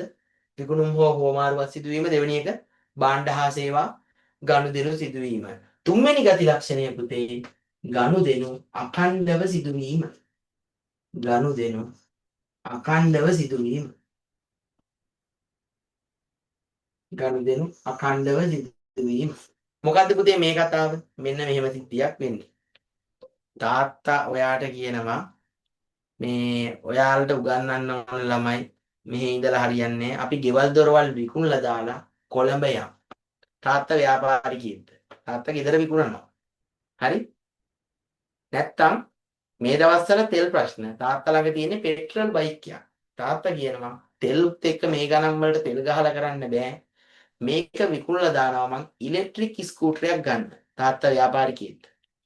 හා ව්‍යාපාරිකයෙක් වෙන්නේ නෑ පුතේ. ව්‍යාපාරයක් වෙන්න නම් කිසියම් දෙයක් එකම ගනුදෙනුව අඛණ්ඩ පදනමක් මත දිගින් දිගටම සිද්ධ වෙන්න ඕන. ව්‍යාපාරවල ගත් ලක්ෂණයක් තමයි ගනුදෙනු අඛණ්ඩව සිදුවීම. ඒකේ තේරුම පුතේ එකවරක් කිසියම් ගනුදෙනුවක් සිදු වූ පළියට ඒක ව්‍යාපාරයක් වෙනවද? නෑ. ගනුදෙනුවක් මේ අඛණ්ඩව වෙනව නම් විතරයි ඒක ව්‍යාපාරයක් වෙන්නේ. එහෙනම් ඕන ව්‍යාපාරවල තුන්වෙනි ගත් ලක්ෂණේ ගනුදෙනු අඛණ්ඩව සිදුවීම. ඒ කියන්නේ පුතේ එකවරක් ගනුදෙනුවක් එච්ච පළියට ඒක වෙන්නේ නෑ ව්‍යාපාරයක්. එක දිගට එකම ගනුදෙනුව වෙනවා නම් තමයි ඒක ව්‍යාපාරයක් වෙන්නේ. නේ යතුරු බෙදි අරගන්නවා පදිනවා විකුණනවා. වැඩි ගානකට විකුණනවා ආයි ගන්නවා ආයි විකුණනවා ආයි ගන්නවා ආයි විකුණනවා. එහෙනම් මොකද්ද? ව්‍යාපාරයක්. මම මගේ මල්ලිට පන්ති කරාට මම ව්‍යාපාරිකයෙක් වෙන්නේ නැහැ. ඒක අඛණ්ඩතාවයක් නෙන්නේ. මම දිගින් දිගට පන්ති කරනවා දැන් අවුරුදු 5 තිස්සේ. එතකොට මොකද්ද? ගනුදෙනුව අඛණ්ඩව සිදු වෙනවා. ඔන්න ව්‍යාපාරයක්. හරි? ඔන්න ව්‍යාපාරවල එහෙනම් තුන්වෙනි ගති ලක්ෂණේ ගනුදෙනු අඛණ්ඩව සිදුවීම. ලියාගමු. අඛණ්ඩ පදනමක් මත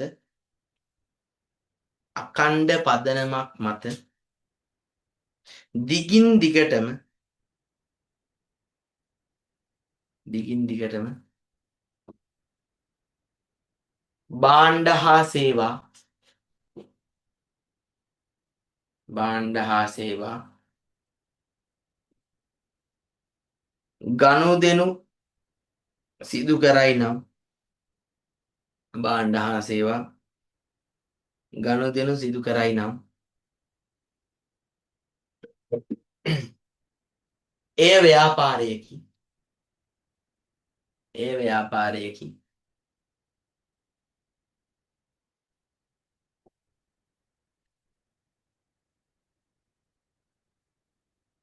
හරි?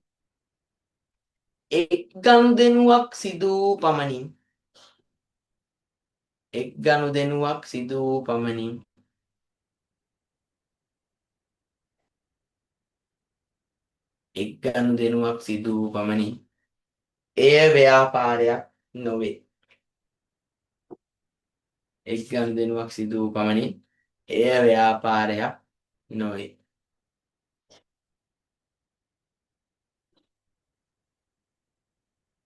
හරි නේද පුතා? හරි. ඔන්න දැන් ව්‍යාපාරවල ගති ලක්ෂණ තුනක් දන්නවා. පළවෙනි එක විකුණුම් හෝ මාරුවක් සිදුවීම. දෙක භාණ්ඩ හා සේවා ගනුදෙනු සිදුවීම. තුන ගනුදෙනු අඛණ්ඩව සිදුවීම. අපි යනවා පුතේ දැන් හතරවෙනි එකට. හතර පුතේ ලාභයෙන් ප්‍රතිලාභයෙන් අභිප්‍රේරණය වීම. ලාභයෙන් එහෙම නැත්නම් ප්‍රතිලාභයෙන්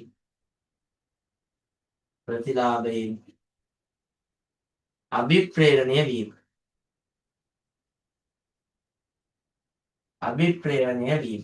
පළවෙනි ගති ලක්ෂණය මොකද්ද? විකුණුම් හෝ හුවමාරුවක් සිදුවීම. දෙක භාණ්ඩ හා සේවා ගනුදෙනු සිදුවීම. තුන ගනුදෙනු අඛණ්ඩව සිදුවීම. හතර ලාභයෙන් ප්‍රතිලාභයෙන් අවිප්‍රේරණය වීම. ලාභයෙන් ප්‍රතිලාභයෙන් අවිප්‍රේරණය වෙනවා කියන්නේ පුතේ බිස්නස් පටන් ගන්නකොට කවුරුත් කැමති නෑ පටන් ගත්ත විදියට බිස්නස් එක ඉවර කරන්න. නේද? පොඩි මඩුවක පටන් ගත්ත බිස්නස් එක කඩේ වහනකොටත් ඉවර කරන වෙලාවටත් මඩුවකින් ඉවර කරන්න කැමති නෑ. හැම ව්‍යාපාරයකම අරමුණ ලාභ උපයන එක වගේම ධනය අත්පත් කරගන්න එක. හැම ව්‍යාපාරයකම අරමුණ ලාභ උපයන එක වගේම ධනෙ එහෙම නැත්නම් වත්කම් අත්පත් කරගන්නේ එක. හරි? වත්කම් කියන්නේ ඉඩ කඩම් වෙන්න පුළුවන්, යාන වාහන වෙන්න පුළුවන්. ওই දේවල් අත්පත් කරගන්න එක ව්‍යාපාරවල අරමුණක්. මේ දේවල් ළඟට එන්න ව්‍යාපාරිකයෝ දිරිමත් වෙනවා. ඒකයි ඔය සමහර වෙලාවට ඔය අහලා ඇති අම්මලා තාත්තලා කතා වෙනවා. බිස්නස් පටන් ගන්නකොට හරි හොඳයි. දැන් හරි පෙරේතයි. හරි? කොහොම කතාවක් කියනෝ නේද?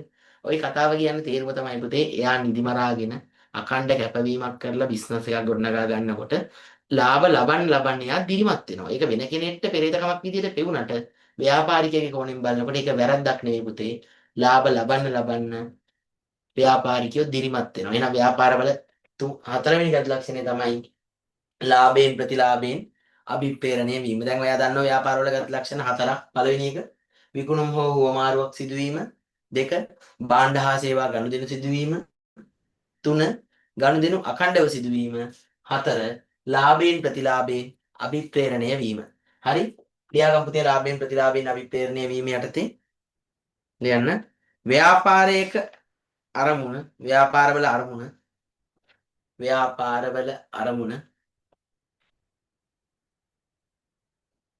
මුදල් ඉපයීම හා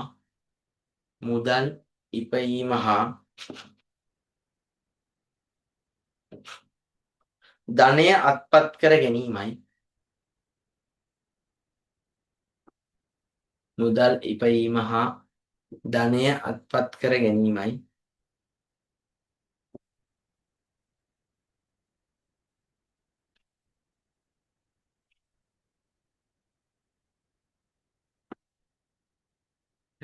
ධනය අත්පත් කර ගැනීමයි.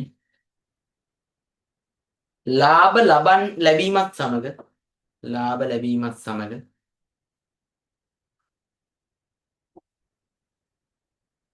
ව්‍යාපාරිකයින්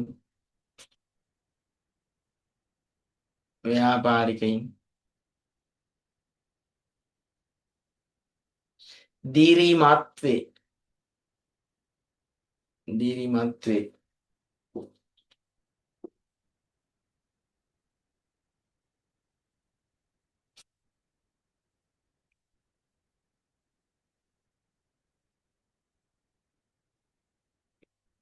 ලාභ ලැබීමත් සමග ව්‍යාපාරිකයන් දිරිමත් වේ.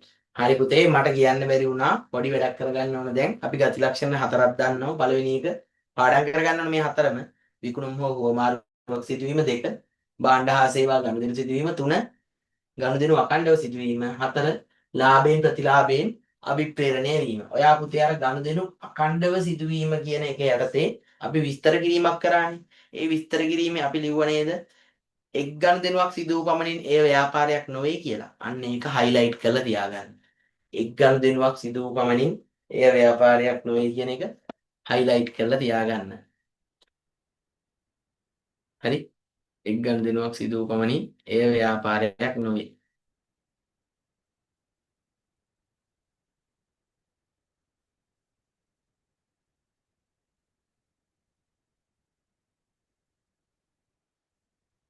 හරි නේද පුතා? හරි.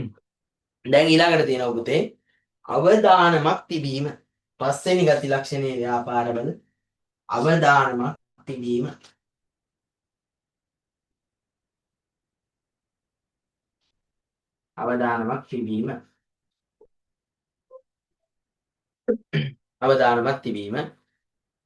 අවදානමක් තිබීම. පුතේ අවදානමක් තියෙනවා කියන්නේ බිස්නස් පටන් ගන්න එක සෙල්ලමක් නෙමෙයි. රස්සාවක් කරනකොට අනිවාර්යෙන් අපි දන්නවා පඩිය හම්බෙනවා. හරි අනිවාර්යෙන් පඩිය වැටෙනවා. මොන දේ වුණත් ප්‍රශ්නයක් නැහැ. කිසිම අවදානමක් නැහැ. හරි හැබැයි රස්සාවක් කරනකොට එක තැන වගේ හැඟීමක් දැනෙනවා. වැඩ කරනවා එනවා යනවා පඩි හම්බෙනකන් ආයි ඉන්නවා එකම රවුමක කරගෙනවා කියලා දැනනවා. හැබැයි පුතේ බිස්නස් එකක් කරනකොට එහෙම නෙමෙයි. යන්න පුළුවන් ගමන ගොඩක් දුරයි. කොහෙන් නතර වෙයිද කියලා දන්නේ නැහැ. ඒ වගේම ඒ ගමන ඇතුලේ ලොකු අවදානමක් තියෙනවා. ව්‍යාපාර වලට පුතේ අවදානම් තියෙනවා කියලා අපි ඉගෙන ගන්නේ පටන් ගන්න හැම බිස්නස් එකක්ම ලාභ ලබනවද? නැහැ. පටන් ගන්න හැම බිස්නස් එකක්ම ලාභ ලබන්නේ නැහැ. ව්‍යාපාර වලට අවදානම් තියෙනවා කියන්නේ පුතේ ලාභ ලැබීමට ඇති අවිනිශ්චිතතාවය.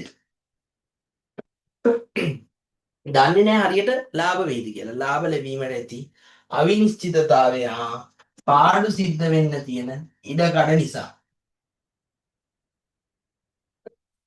ව්‍යාපාරවලට අවදානම් තියෙනවා කියන්නේ පුතේ ලාභ ලැබීමට ඇති අවිනිශ්චිතතාවය හා පාඩු සිද්ධ වෙන්න තියෙන ඉඩකඩ නිසා අපි කියන ව්‍යාපාරවලට අවදානම් තියෙනවා කියලා. ඒ පුතේ ව්‍යාපාරවලට අවදානම් තියෙනවා කියන්නේ විභාගයට අහනවා මේක වැදගත් කතාවක්.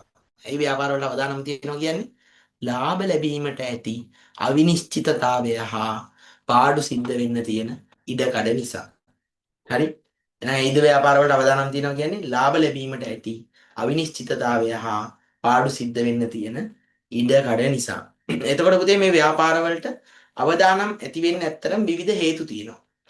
හරි? ඒ ටික කතා කරන්න කලින් අපි මේක ගැන චුට්ටක් ලියාගමු. අවදානම් තිබීම ගැන ලාභ ලැබීමට ඇති අවිනිශ්චිතතාවය හා ලාභ ලැබීමට ඇති අවිනිශ්චිතතාවය හා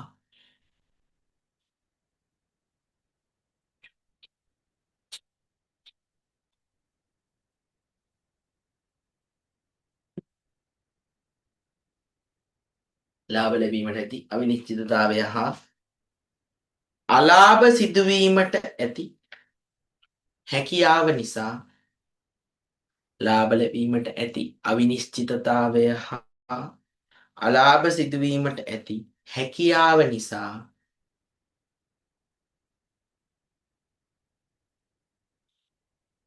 ව්‍යාපාරවලට අවදානම් ඇතිවේ.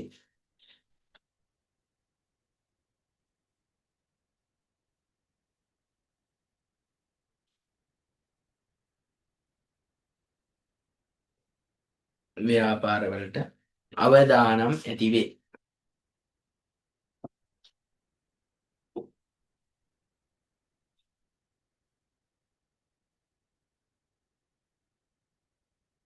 හරි නේද පුතේ? ඒ ලියපු කතන්දරේ highlight කරගන්න. ලාභ ලැබීමට ඇති අවිනිශ්චිතතාවය හා අලාභ සිදුවීමට ඇති හැකියාව නිසා ව්‍යාපාරවලට අවදානම් ඇති වේ කියන එක highlight කරගන්න.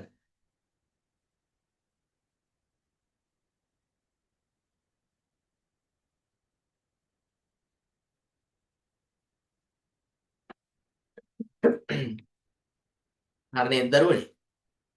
හරි දැන් පහල ටිකක් ඉඩ වැඩිනේ. වැරදිලා කියලා දෙතුවේ නෑ වැරදිලා නෙමෙයි. ලියන්න පුතේ එතනින් මාතෘකාවක් පොඩි මාතෘකාවක් ලියා ගන්න අපිට පොඩි කරුණු ටිකක් ලියා ගන්න ඕන. වැදගත්. ඒක A level කියලා ලියලා මාතෘකාවක් ලියා ගන්න. A level කියලා ලියලා මාතෘකාවක් ලියා ගන්න. ව්‍යාපාරවලට අවදානම් ඇතිවීමට හේතු. ව්‍යාපාරවලට අවදානම් ඇතිවීමට හේතු. ව්‍යාපාරවලට අවදානම් ඇතිවීමට හේතු.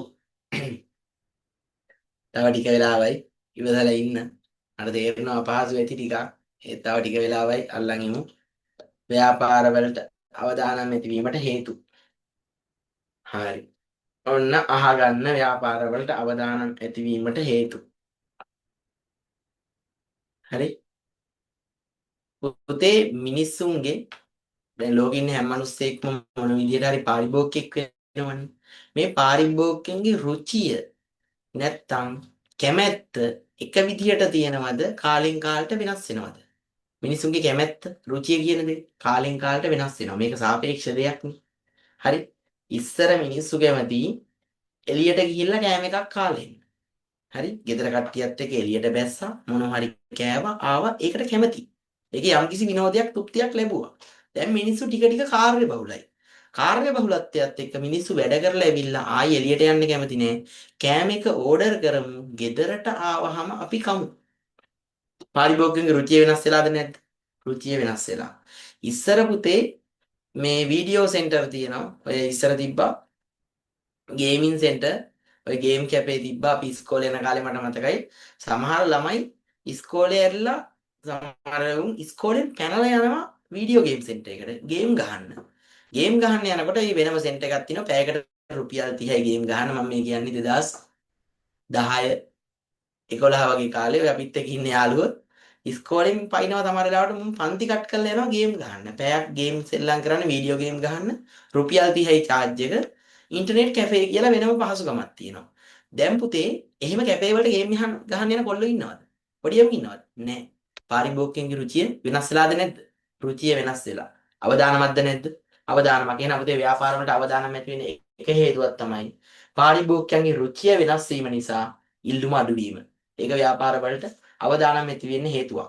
ආයි පුතේ මේ දවස්වල ව්‍යාපාර නන්නත්තරයි. මොකද හේතුව? යුද්ධේ. යුද්ධ නිසා මොකද්ද දැන් යුද්ධේ දැනලා තියෙන්නේ කොතෙන්ද? ආර්ථික අර්බුදයකට. එහෙනම් පුතේ මේ ආර්ථික අර්බුදය නිසා අපිට දැන් තියෙන්නේ මොකද්ද? බල ශක්තිය අර්බුදයක්. හරි? ගෑස් නැහැ, පෙට්‍රල් ඩීසල් නැහැ, ලොකු ප්‍රශ්නයක්. එහෙනම් පුතේ බල ශක්තිය අර්බුදය ව්‍යාපාර වලට අවදානමක්ද නැද්ද? අවදානමක්. බල ශක්තිය අර්බුදයේ අවදානමක්. ආයි පුතේ තව මොනවද?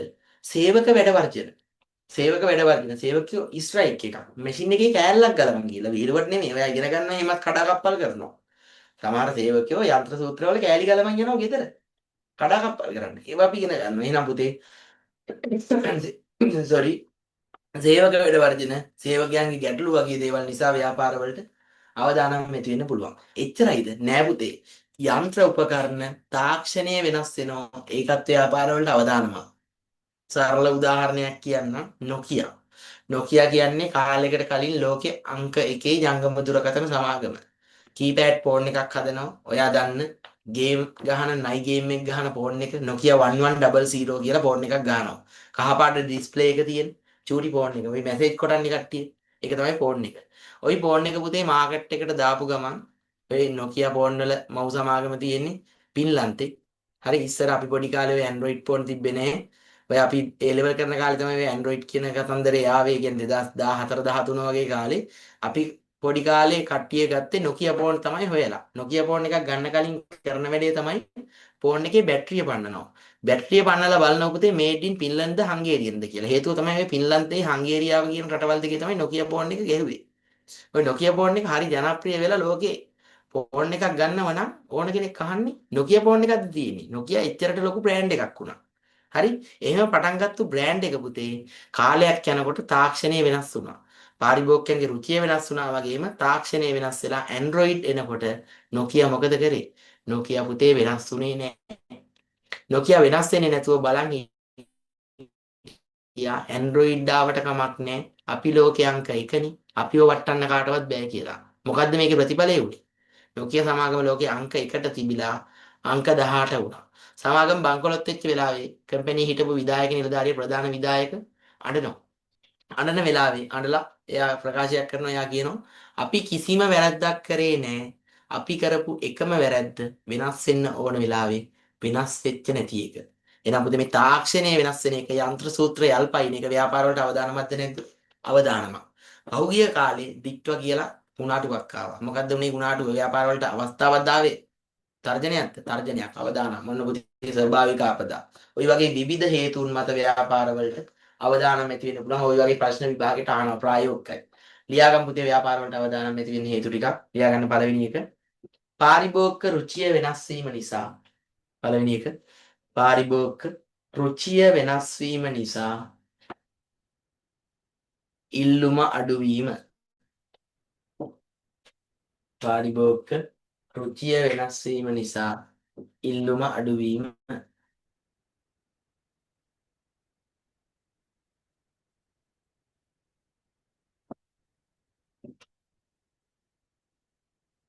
හරි දෙවෙනි එක ලියන්න පුතේ. පළවෙනි එක පාරිභෝගික රුචිය වෙනස් වීම නිසා ඉල්ලුම අඩුවීම. දෙවෙනි එක යන්ත්‍ර උපකරණ හා නිෂ්පාදන තාක්ෂණය වෙනස් වීම නිසා. යන්ත්‍ර උපකරණ හා නිෂ්පාදන තාක්ෂණය වෙනස් වීම නිසා. හරි පුතේ වෙළඳපොලේ තරගය වැඩි වෙන එක අවදානමක්ද නැද්ද? මම BS පන්ති කර කර ඉන්නවා. නැත්තම් මම දැන් BS ඔන්ලයින් එකට අලුතෙන් ආපු ගුරුවරයෙක්. හරි? ඒකට තරගය වැඩි වෙනකොට හිටපු ගුරුවරුන්ට මේක අවදානමක්ද නැද්ද? යම් කිසි වෙලාවක මම මේ මම මේ මහලු ගේමක් ගහනවා කියන කතන්දරයක් අදහස් කරනව නෙවෙයි. තරංගය වැඩි වෙනකොට කොහොම හරි ඒක ව්‍යාපාර වලට මොකද්ද? අවදානමක්ද නැද්ද? අවදානම්. රයිස් කඩයක් තියෙනවා. හැමෝම රයිස් කන්නේ එයාගේ විතරයි. ටවුන් එකටම එකයි ඉන්නේ. තව එකෙක් රයිස් කඩයක් දානවා. මොකද වෙන්නේ? අරුගේ කඩේට ආපු ටික දෙනේ අනිත් කඩේටත් යනවා. අවදානමක්ද නැද්ද? අවදානමක්. එහෙනම් තව එකක් ලියමු. වෙළඳ පොළ තුල තරංගය ඉහළ යාම නිසා. වෙළඳ පොළ තුල තරංගය ඉහළ යාම නිසා.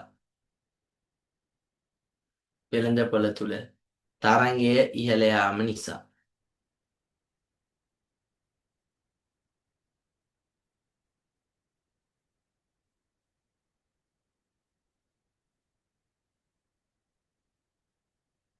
හරි.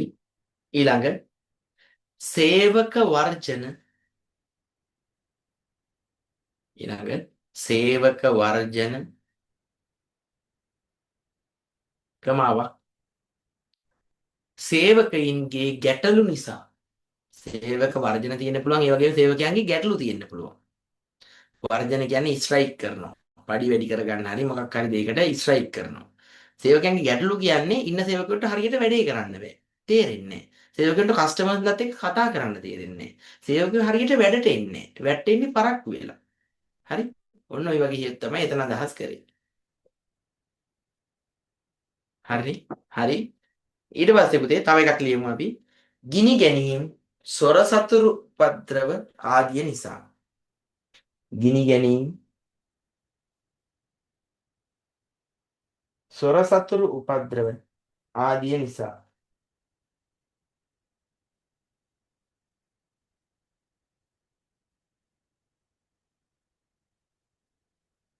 ගිනි ගැනීම, සොර සතුරු උපද්‍රව ආදිය නිසා.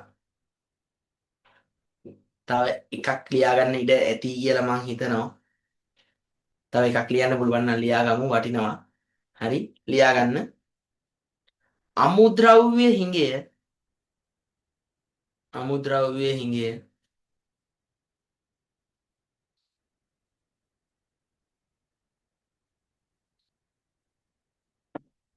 අමුද්‍රව්‍ය හිඟය ක්‍රමාවක් විදුලි බලය බිඳ වැටීම. අමුද්‍රව්‍ය හිඟය විදුලි බලය බිඳ වැටීම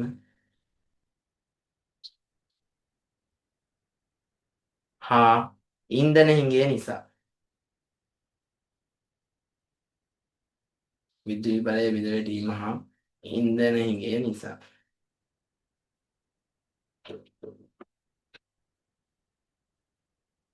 හරි නේද දරුවනේ? හරි. ඔන්න අවදානම් ඇතිවීමට හේතුත් හරි. ඔය ටිකක් බලාගන්න ඈ. හරි. ඊළඟට අපි යනවා පුතේ. ඊළඟට අපි යනවා 6 වෙනි ගති ලක්ෂණයේ ව්‍යාපාරවල උවමනා නිර්මාණය කිරීම. 6 වෙනි ගති ලක්ෂණයේ උවමනා නිර්මාණය කිරීම. උවමනා නිර්මාණය කිරීම. හරි. ව්‍යාපාරවල 6 වෙනි ගති ලක්ෂණයේ උවමනා නිර්මාණය කිරීම. දැන් ඔයා දන්නවා විකුණුම් හෝ ගුවමාරුවක් සිදුවීම, භාණ්ඩ හා සේවා ගනුදෙනු සිදුවීම, ගනුදෙනු අඛණ්ඩව සිදුවීම, ලාභයෙන් ප්‍රතිලාභයෙන් අභිප්‍රේරණය වීම, අවදානමක් තිබීම, උවමනා නිර්මාණය කිරීම. ඔන්න දැන් අපි ඉන්නේ උවමනා නිර්මාණය කිරීම. හරි? උවමනා නිර්මාණය කිරීම කිව්වම පොඩි කාලේ පිරිමි ළමයි බැලුවා ෆිල්ම් එකක් නයිට් රයිඩර් කියලා. මේ කාර් එකේ මොකද්ද විශේෂත්වය තිබේ කාර් එකක කතාවක්. හරි? ඔයාලා නම් ඉතින් බැලුවත් දන්නේ අපි පොඩි කාලේ බැලුවේ ඕක. හරි? ওই කතාවේ විශේෂත්වය පුතේ කාර් එක කතා කරනවා. කටේ කාර් එක ඔටෝ ඩ්‍රයිව් කරනවා. හරි? ඒක ඉස්සර ෆිල්ම් එකක් විතරයි. කතාවක් විතරයි. දැන් මොකද වෙළඳපොලේ? අලුතෙන් වෙළඳපොළට වාහන ඇවිල්ලා තියෙනවා. වාහනේ කතා කරනවා. BYD වාහනේට කිව්වහම වාහනේ ෂටර් එක පහත් කරනවා. වාහන කතා කරන තත්ත්වෙට දියුණු වෙලා. වාහනේට Google Map එකේ නැවිගේෂන් එක දුන්නාම ඩ්‍රයිවර්ට සීට් එකේ ඉන්නේ විතරයි තියෙන්නේ. වාහනේ ඔටෝ ඩ්‍රයිව් කරන් යනවා. මේවා දැක්කහම පරණ වාහන පැද පැද ඉන්න මිනිස්සු මොකද්ද කරන්නේ? වාහන විකුණලා අලුතෙන් වාහනයක් ගන්න යනවා. මොනවද මේ ව්‍යාපාර කරන්නේ? උවමනා නිර්මාණය කරනවා. හරි? ස්ප්‍රයිට්ලා ඇඩ් එකක් ගහනවා. කහිර උඩ වාහනයක් නතර කරලා තිනවා ස්ප්‍රයිට් එකක් බීලා අනම්මනක් නෑ කතාව කෙලින් කියලා වාහනේ බොනට් එකට නැග්ගා ගියා. මේ මොනවද අනම්මනම් කරලා කරන්න හදන්නේ? උවමනා නිර්මාණය කරනවා. හරි. ඊට පස්සේ පුතේ iPhone ලා කාලෙන් කාලට ෆෝන් හදනවා. iPhone කාලෙන් කාලට ෆෝන් හදනවා. අපි කැම්පස් ගියේ 2016. 2016 තිබ්බේ iPhone ලගේ 6s කියලා මේ sorry 5s කියලා ෆෝන් එකක්. 5s කියලා iPhone ලගේ එක එක ෆෝන් තියෙනවා. 2016 තිබ්බේ පුතේ 5s කියලා ෆෝන් එකක්. දැන් අපි ඉන්නේ මේ මම කියන්නේ යාට 2016 කියන්නේ මේ තාක්ෂණයේ වෙනස් වෙන හැටි වමනා නිර්මාණය කරන හැටි. හරිද? දැන් ඉන්නේ අපි 2026. 2026 වෙනකොට පුතේ iPhone ලා ඉන්නේ 17 Pro. 17 Pro කියන්නේ මොකද්ද? 5 6 7 සෙට් එකම පාස් කරලා දැන් ඉන්නේ 18. මේ හැම එකෙන් මොනවද වෙනස් වෙලා තියෙන්නේ? ස්ටෝරේජ් වැඩි වෙලා, බැටරි කැපැසිටි එක වැඩි වෙලා, කැමරාවේ ක්වොලිටි එක වැඩි වෙලා, 13 එකේ ඉඳන් සිනමැටික් කියලා ඔප්ෂන් එකක් කියලා වීඩියෝ කරනකොට සුදු වෙලා එනවා, ෆිල්ටර් වෙලා එනවා. එක විකාරය ඇවිල්ලා මොනවද මේ කරලා තියෙන්නේ? උවමනා නිර්මාණය කළා. පුතේ බිස්නස් සාර්ථක වෙන්න නම් උවමනා නිර්මාණය කරන්න ඕනේ. නැත්තම් මිනිස්සු ගන්නෙ නැහැ. ගන්න හේතුවක් තියෙන්න එපා. හේතුව පුතේ අවශ්‍යතාව ව්‍යාපාරිකයන්ට හදන්න බෑ. උවමනාවක් හදන්නම ඕනේ. නැත්තම් නෑ. ඔයාට ෆිල්ම් එකක් බලන්න යන්න හිතෙන්නේ ෆිල්ම් එකේ තියෙන දේවල් ගැන ඔයාට කුතුහලයක් ආවොත් විතරයි. නැත්තම් නෑ. එහෙනම් පුතේ ව්‍යාපාරවල ඊළඟ ලක්ෂණය තමයි උවමනා නිර්මාණය කිරීම. තේරෙන්නේ නැති අය උවමනා නිර්මාණය කිරීම ගැන කතාව iPhone එක ඔළුවේ තියාගන්න අර කාර් කතන්දරය ඔළුවේ තියාගන්න හැම ව්‍යාපාරයක්ම උවමනා නිර්මාණය කරනවම තමයි. හරි? පොඩි බඩගින්නට සුපර්. උවමනාවක් නිර්මාණය කරන්නේ. බඩ කපුව දෙවිල්ලට ඊනෝ උවමනා නිර්මාණය කරන්නේ. හරි? පැහැදිලි ලියාගමු.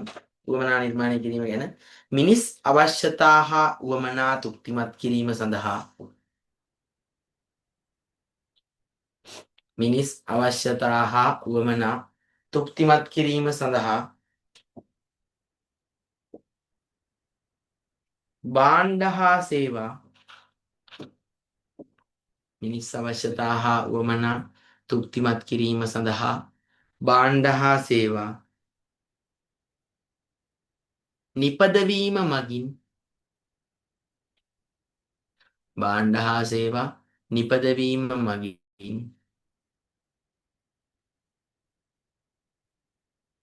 ව්‍යාපාර උවමනා නිර්මාණය කරයි. ව්‍යාපාර උවමනා නිර්මාණය කරයි.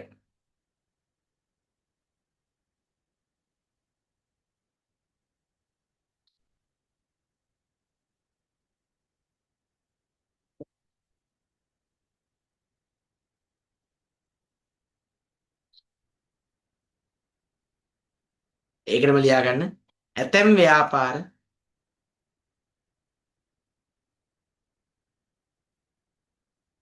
ඇතැම් ව්‍යාපාර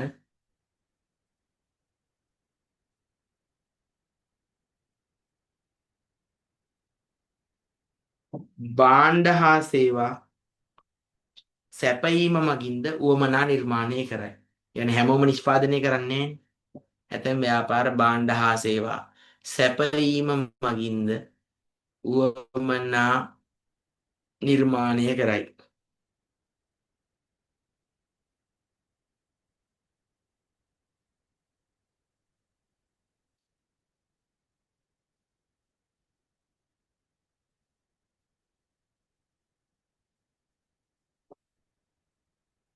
හරි නේද?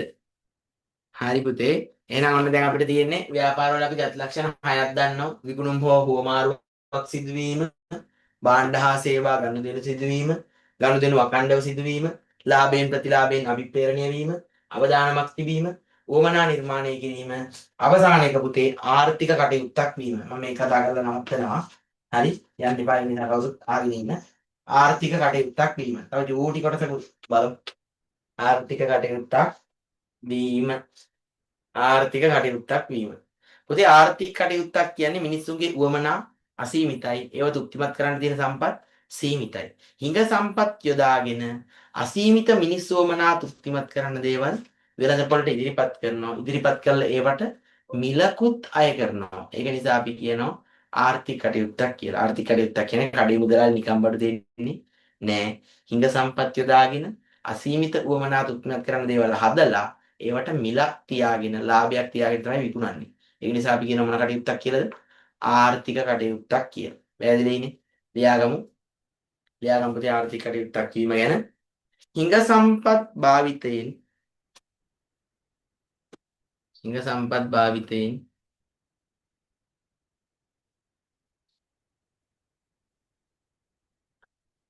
නිෂ්පාදනය කිරීමේ හා හිඟ සම්පත් භාවිතයෙන් නිෂ්පාදනය කිරීමේ හා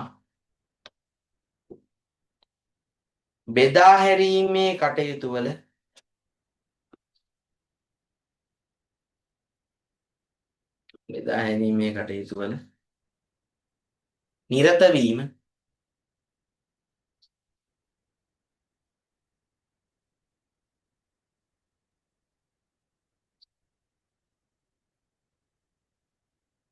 නිසා ව්‍යාපාර ආර්ථික කටයුත්තක් වේ.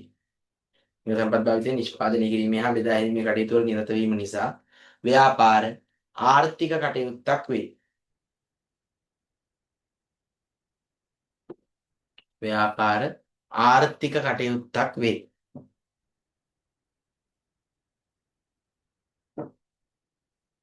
ව්‍යාපාර ආර්ථික කටයුත්තක් වේ.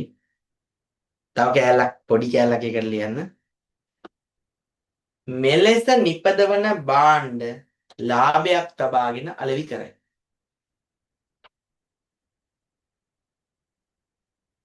මෙලෙස නිපදවන භාණ්ඩ ලාභයක් තබාගෙන අලෙවි කරයි. මෙලෙස නිපදවන භාණ්ඩ ලාභයක් තබාගෙන අලෙවි කරයි.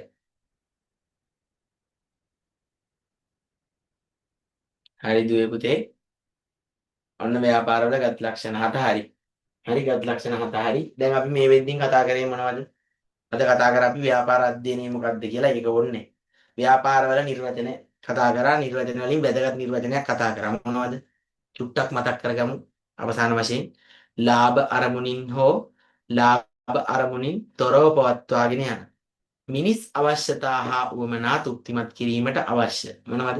භාණ්ඩ හා සේවා නිෂ්පාදනය, බෙදා හැරීම, අලෙවිය හා අනුබද්ධ සියලුම කටයුතු වලට අපි කියනවා මොනවා කියලාද? ව්‍යාපාර කියලා. ව්‍යාපාර වර්ග කරා. ව්‍යාපාරය හැදෙන්නේ කොටස් දෙකකින් එකතු වෙයි. මොනවද?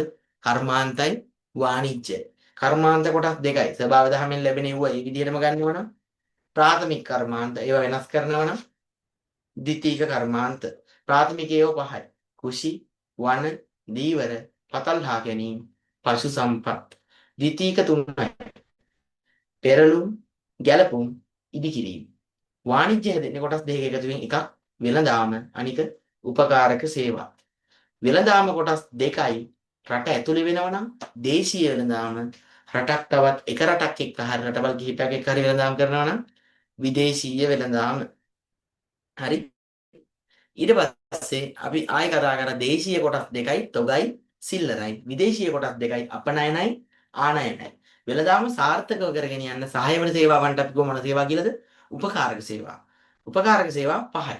බැංකු, රක්ෂණය, ප්‍රවාහනය, sannivedanaය, ගබඩාකරණය. ඊට පස්සේ දැන් කතා කරා අපි ව්‍යාපාරවල ගත් ලක්ෂණ 7යි මොනවද?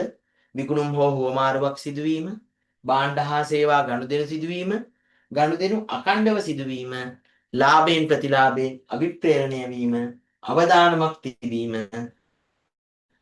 උවමනා නිර්මාණය කිරීම, ආර්ථික කටයුත්තක් වීම. හරි අද පළවෙනි දවසේ නිසා මම මේ ස්පීඩ් රිවිෂන් එකට සම්බන්ධ වෙන දරුවන්ට පොඩි කොටසක් විතරයි අද ඇත්තටම කතා වුණේ. ඊළඟ දවසේ ඉඳන් මීට වඩා පොඩ්ඩක් වැඩි වේගවත් වෙනවා.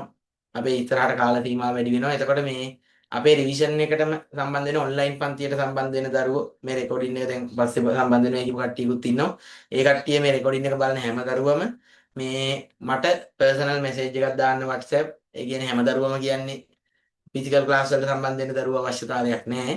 ඔන්ලයින් ක්ලාස් එකට සම්බන්ධ වෙන්න අදහසක් තියෙන දරුවෝ මට මෙසේජ් එකක් දාන්න. හේතුව මට නිබන්ධන ටික ඔයාගේ ගෙදරට එවන්න. මේ ඔයාව සිස්ටම් එකට මේ වෙබ්සයිට් එකට ලොග් වෙන්න ඔයාට ඇක්සස් හදලා දෙන්න. හරි? එතකොට ඔයාලට රෙකෝඩින් අන්ලිමිටඩ් බලන්න පුළුවන් මේ දේවල් ටික හදලා දෙන්න. හරි පුතේ. එහෙනම් මේ අපි අදට නවත්තනවා. අපි ලබන සති අඟහරුවාද හම්බෙමු. මේ රිවිෂන් එක මෙහෙම පටන් ගත්තට මේ රිවිෂන් එකේ ඉන්න දරුවෝ වෙනුවෙන් කියන්නේ ඔයාලා වෙනුවෙන් ඉස්සරහට මම සතියකට දවස් 2ක් පන්තිය කරන්න බලාපොරොත්තු වෙනවා. හේතුව පොඩ්ඩක් ඔයාව 13 වසරේ යන ගානට දැන් ඔයාට පළවෙනි අවුරුද්ද මග ඇරලා තියෙන්නේ. මග ඇරිච්ච දේවල් ටික අපි අල්ල ගන්න ඕන ඉක්මනට ආවරණය කර ගන්න ඕන පේපර් ලියන්න ඕන. ඒ හේතුව නිසා. එතකොට ඇත්තටම ඔයා අපිව විශ්වාස කරලා ආපු එකට ඒ විශ්වාසය අපමණ රේණුවක තරම්වත් අපි කඩන්නේ නැහැ. රකින්නවා. මොකද අපේ පන්තිවල විශේෂත්වය තමයි අපි උගන්වනවා. රිසල්ට් තමයි අපේ පැවැත්ම. හරි? රිසල්ට්මත් තමයි මේකේ පැවැත්ම තියෙන්නේ. ඒක නිසා පුතේ විශ්වාස කරන්න අපිට පුළුවන් 100ට 10යි කරන්න 190ක්ම තියෙන්නේ ඔයා ළඟ. ඔයාගේ O level result මත යැපෙන්න එපා. ඔයා A level කියන්නේ වෙනම සබ්ජෙක්ට් එකක්. Tamanට ආදරය කරන්න. අර තියෙනවනේ කතාවක් මෙහෙම මේක මේ ඔයාට අවසාන වශයෙන් මම කියන්නම්. ජීවිතේ ඔයාට මොකක් හරි පහසුවක් දැනනවා නම් පුතේ ජීවිතේ හරි සෑල්ලුයි ලේසි වගේ දැනනවා නම් ඒකේ තේරුම තමයි ඔයා යන්නේ පුතේ පිටිපස්සට. ඔයාගේ ඉස්සරහට යන ගමනක් නෙමෙයි තියෙන්නේ. ඔයාට ජීවිතේ හරි සෑහලුවක් දැනනවා නම් මාර ෆන් එකක් ෆ්‍රීඩම් එකක් දැනනවා නම් ඒකේ තේරුම ඉස්සරහට මහා ලොකු අමාරු කාලයක් එනවා.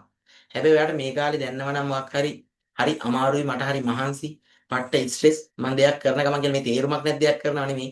ඔයා මේ වැඩවලට හිර වෙලා වැඩ කරන එකේ ඔයාට යම්කිසි මහන්සියක් දැනනවා නම් කිසියම් අමාරුවක් දැනීගෙන ඔයා වැඩ කරනවා නම් කට්ටක් කාලා ඉස්සරහට ඔයා ලොකු ගමනක් යනවා. හරි? ඒක පොඩ්ඩක් කතාව ඔළුවේ තියාගන්න මේ කාලේ hina වුණොත් ඉස්සරහට ගොඩක් දුක් වෙන්න වෙයි. මේ කාලේ පොඩි පීඩනයක් ගත්තොත් ඉස්සරහට ඔයාලට වැඩ ටික ලේසි වෙයි. ඒක නිසා අද කතා කරපුවා අදම ටිකක් බලා ගන්න. නිබන්ධන ගෙදෙට්ට ඒවි ළමයින්ට. එතකොට ෆිසිකල් ක්ලාස් වල ළමයි නෝට් සම්පූර්ණ කරගත්තා කියලා හිතනවා. මම ඒගොල්ලන්ට ඉදිරි දෙනවත් කිරීම ෆිසිකල් ක්ලාස් වල කරන්නම්. ඔන්ලයින් පන්තියට එන දරුවෝ ටික මේ රෙකෝඩ් එක පස්සේ බලන දරුවෝයි හැමෝම මට මැසේජ් එකක් දාන්න ඔයාලට ඇක්සස් හදලා ටියුට් ටික ගෙදෙට්ට එවන්න ඕන නිසා. හරි පුතේ එහෙනම් බොහොම ස්තුතියි සම්බන්ධ වෙලා හිටියට පැය දෙකක්. හරි එහෙනම් ආයිබෝවන් සුබ රාත්‍රියක්